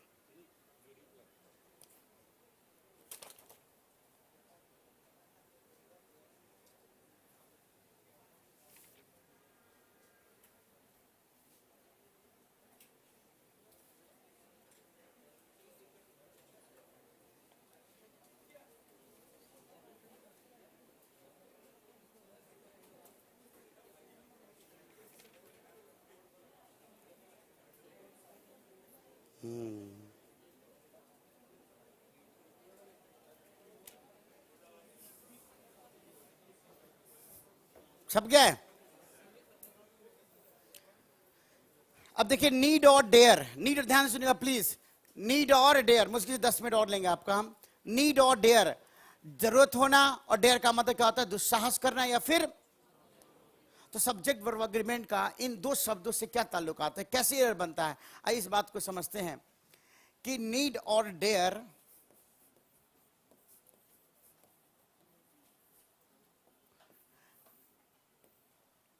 ये दो ऐसे शब्द हैं जो कभी मॉडल बन के आते हैं तो कभी मेन वर्ब बन के आते हैं. अगर ये मॉडल बन गया, अगर ये मॉडल बन जाए या फिर ये मेन वर्ब बन जाए, तो आप ये बता दो मुझे कि मॉडल क्या कभी भी सिंगुलर और प्लूरल होता है क्या? मॉडल कभी भी सिंगुलर और प्लूरल नहीं हो सकता. ये मैं पहली क्लास में या दूसरी क्लास में बताया था आपको, सब्जेक्ट वर्ब एग्रीमेंट, जहां हमसे काफी गलतियां हुई थी, जहां हमने डू भी लिख दिया था, जहां हमने शायद हैड नहीं लिखा था, तो वहीं पे चर्चा किया था हमने कि डिड और had and models can not be made singular और प्लूरल. तो अगर नीड और डेयर वाक्य में कहीं इस्तेमाल हो गया, नीड और डेयर वर्ब है, नीड और डेयर अगर किसी वाक्य में इस्तेमाल हो जाए वर्ब के रूप में, तो दो ही बात हो सकती है, या तो मॉडल होगा या फिर अगर मॉडल बनकर सेंटेंस में पहुंचा तो क्या ये सिंगुलर और प्लूरल होगा? यानी कि अगर मॉडल बनेगा तो ये सिंगुलर या प्लूरल ये नहीं हो सकता है. अगर मॉडल बन के आएगा तो इसको आप सिंगुलर प्लूरल नहीं बना सकते हैं, आप उससे बाहर रखिए. लेकिन जब मेन वर्ब आएगा तो ये सिंगुलर भी हो सकता है और ये प्लूरल भी हो सकता है. इतना ही कह देने से क्या बात समझ में आ गई? नहीं आई ना? बिल्कुल, हमें तो कभी नहीं आ सकती है कि आपने कह दिया मॉडल हुआ तो सिंगुलर प्लूरल नहीं बनेगा और मेन वर्ब हुआ तो सिंगुलर प्लूरल हो सकता है. सबसे बड़ा चैलेंज है कि ये पता कैसे चले हमें कि ये यहां पे मॉडल है और वहां पे ये. अगर ये बात पता चल जाए कि यहाँ पे ये मॉडल है और यहाँ पे मेन वर्ब है, तो हम देख लेंगे मॉडल होगा तो सिंगुलर प्लूरल नहीं बनाएंगे, और मेन वर्ब होगा तो हम इसे सिंगुलर प्लूरल बना देंगे। तो बहुत आसान है। अगर ये मॉडल हुआ, अगर ये मॉडल्स के रूप में किसी वाक्य में इस्तेमाल होगा, तो एक सब्जेक्ट आएगा और इसके बाद फिर क्या आ जाएगा, नीड आएगा, या फिर डेयर आएगा, और उसके बाद फिर क्या जाएगा, नॉट आ जाएगा, और उसके बाद बेयर इन्फिनिटिव आएगा। क्या आएगा, बेयर इन्फिनिटिव आएगा, बेयर इन्फिनिटिव आएगा। फिर आप सोचते होंगे बेयर इन्फिनिटिव मास्टर क्या लिख दिया, ये दिमाग के साथ जोड़ डालिए और इसके बाद हम आपको अंत में बताएंगे कि होता क्या है। दूसरी बात, सब्जेक्ट आएगा, फिर एक नीड आएगा, या फिर डेयर आएगा, और इसके बाद फिर कोई निगेटिव पार्टिकल आ जाएगा। निगेटिव पार्टिकल मतलब हार्डली, स्कार्सली, रेयरली, बेयरली आ जाएगा, और उसके बाद फिर बेयर इन्फिनिटिव आ जाएगा।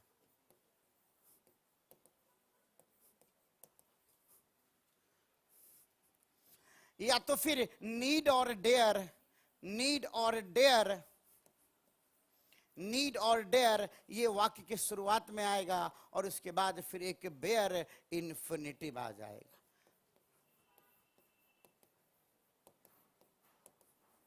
क्वेश्चन मार्क लग जाएगा।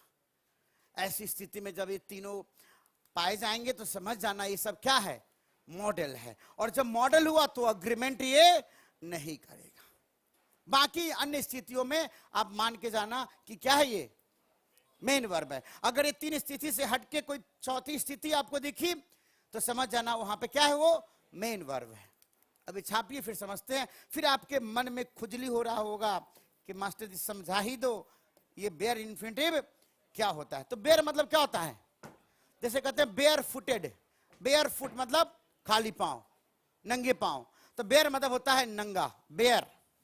जैसे कहते हैं बेयर योर सोल, एक इडियम भी है। बेयर योर सोल का मतलब क्या होता है, अपने अंदर की बात आप कह दो, जो भी आपके मन में बसी हुई है। बेयर योर सोल, अपने सोल को बिल्कुल हम सब के सामने खोल कर रख दो आप। बेयर इन्फिनिटिव क्या हो सकता है, तो वर्ब की फर्स्ट फॉर्म में क्या लगा दो, पहले टू, और उसके बाद फिर या तो एस, या ईएस, या आईएनजी, या ईडी लगा के हम क्या बना देंगे, बेयर इन्फिनिटिव। क्या बना देंगे हम, बेयर इन्फिनिटिव।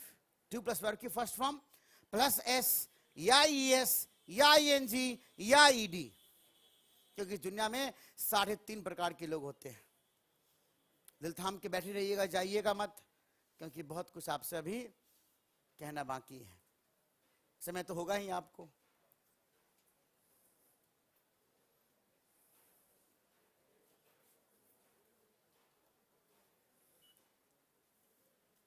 डेढ़ घंटे की क्लास करके अगर 1.25 घंटा पढ़ा दो, 2 घंटा पढ़ा लो तो बहुत अच्छा लगता है। लेकिन 2 घंटा बोल के 1.5 घंटा पढ़ाओ ना तो बहुत गंदा लगता है। तो कोरोना में बहुत कुछ हमने सीखा है कि कैसे चीज़ें मैनेज हो, और बच्चे आने जाने में भी डिफरेंसेस होता है। तो पक्का 1.5 घंटा अगर पढ़ाई लिखाई हो जाए तो ये भी अपने आप में अचीवमेंट। हम 1.5 घंटा पढ़ भी नहीं पाते। अब बहुत बच्चे सोच रहे होंगे मास्टर पगला गया है, बेयर इन्फिनिटिव में ये टू कैसे लगा दिया है। न टू आएगा, न एस आएगा, न ईएस आएगा, न आईएनजी आएगा, न ईडी आएगा, बिल्कुल अकेला आएगा। खाली मॉडल है। मॉडल कहता है कि मेरे पास, मेरे बाद अगर कोई वर्ब आएगा ना तो अकेला आएगा, न बच्चे, न बीबी, न लुगाई, कोई नहीं आएगा। ये वर्ब अकेला आएगा। मैं मॉडल हूं और मेरे बाद जो आने वाला वर्ब है बिल्कुल बेयर होके आएगा। बेयर, खाली, नंगा। बिल्कुल सही समझ रहे हैं आप।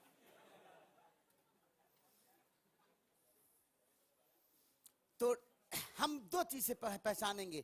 एक तो नॉट या निगेटिव पार्टिकल। निगेटिव पार्टिकल मतलब नो, जैसे नो भी आ जाए, hardly, scarcely, rarely, बेयरली, seldom, seldom if ever, जितने भी निगेटिव पार्टिकल हैं वो आ जाए। और उसके बाद तो बेयर इन्फिनिटिव तो चाहिए ही चाहिए। बेयर इन्फिनिटिव तो चाहिए ही चाहिए। तो समझ जाना ये क्या है, मॉडल है। समझ जाना क्या ये मॉडल है। छप गया है ना। फॉर एग्जाम्पल, जैसे she needs not talk to you, She needs not talk to you.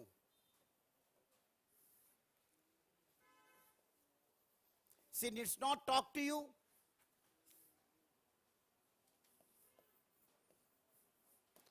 Raju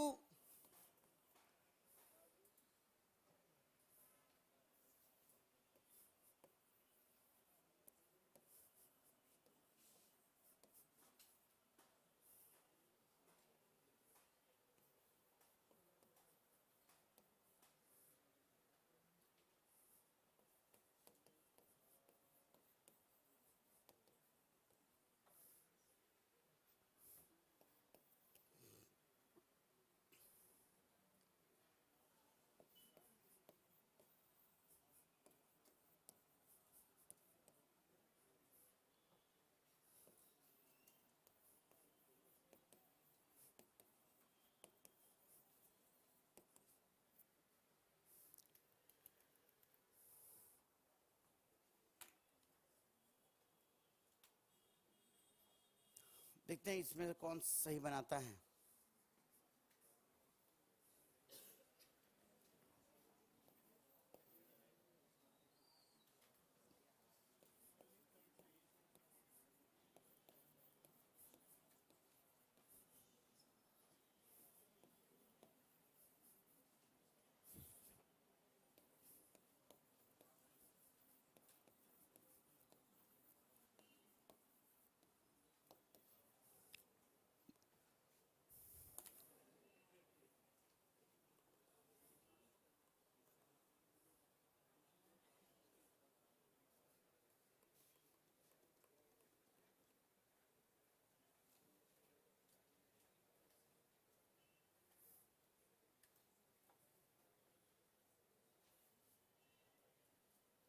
अच्छा, ये जो 2020 ऐसे ही चला गया, तो क्या सरकार ग्रेस दे रही है कि जिसका 27 साल 2020 में ही हो गया होगा?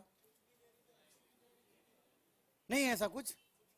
तो गया जो 2020 में 27 पूरा हुआ, दे रही है ना सरकार, तो देनी चाहिए। अगर ऐसा नहीं होता तो हम लोग भी आंदोलन करना चाहिए, विद्यार्थी आंदोलन, किसान आंदोलन ही क्यों, हम लोग भी कर सकते हैं ऐसा, क्योंकि ये बिल्कुल मिलना चाहिए कि 2020 ऐसे गायब हो गया, तो फिर जो 2020 में जवान हो गए, 27 साल के हो गए, वो तो चले गए, खत्म हो गया, एक साल तो मिलना चाहिए।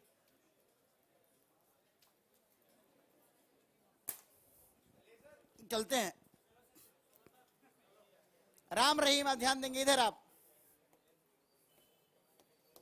देखिए, शी नीड्स नॉट आ गया ना, ये क्या बना, मॉडल बन गया, ऐसा आएगा नहीं आएगा। Raju needs hardly speak like this, यहाँ पे हार्डली निगेटिव पार्टिकल आ गया, मॉडल है, आएगा क्या? और देखो ये भी बेयर इन्फिनिटिव है, ये भी बेयर इन्फिनिटिव है, इसके बाद टू नहीं, पहले टू की बात में कर रहा था, ध्यान रखना। He dare not go out at night, not आ गया, ये क्या बन गया, मॉडल, ये बिल्कुल है नो एरर। और राम रहीम नीड सनी खिलौनी, क्या आएगा, क्योंकि यहाँ पे नॉट नहीं है, ये क्या बन गया, ये खुद ही मेन वर्ब है, इसलिए इसके बाद कोई बेयर इन्फिनिटिव या कोई वर्ब नहीं है।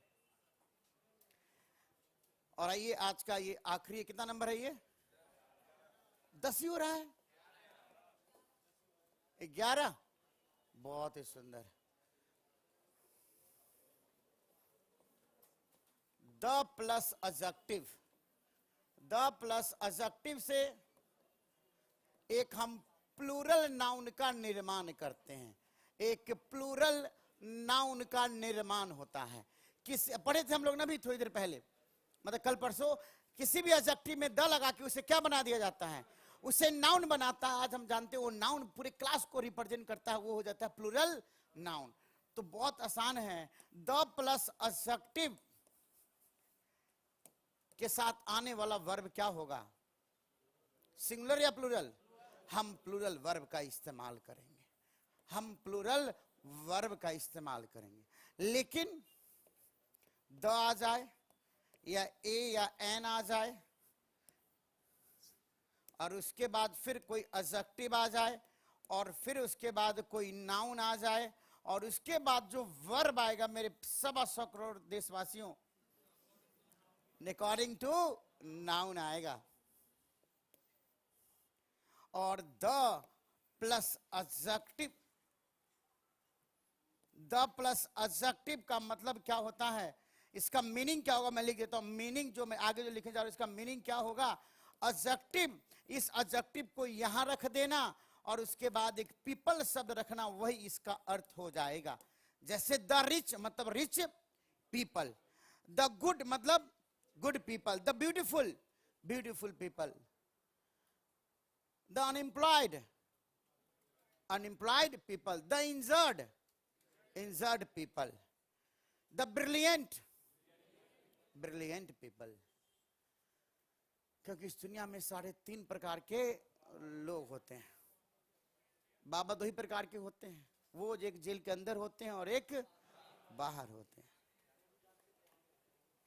एक मुन्ना कहता है, सर मैं जब जब बाबा बनने की तैयारी करता हूं, कोई न कोई जेल चला जाता है।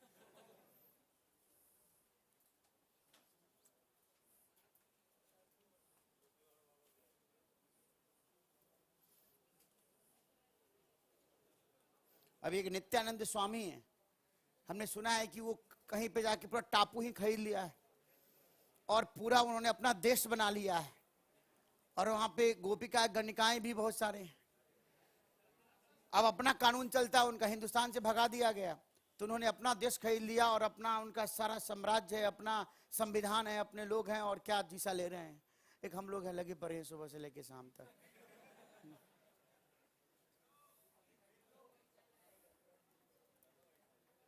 टापू तो खरीद ले हम लोग, लेकिन टापू पे हमसे वो ना हो पाएगा जो वो लोग कर रहे हैं, फिर क्या फायदा है खरीद के। चरित्र भी तो होना चाहिए वैसा, चरित्र की बहुत कमी है हम लोग के अंदर। अब देखिए, द प्लस एडजेक्टिव, वर्ब क्या जाएगा, प्लूरल वर्ब का इस्तेमाल करेंगे। लेकिन द, ए, एन या एडजेक्टिव के बाद कोई नाउन आ गया ना, तो नाउन आ गया तो फिर वर्ब किसके मुताबिक आ जाएगा।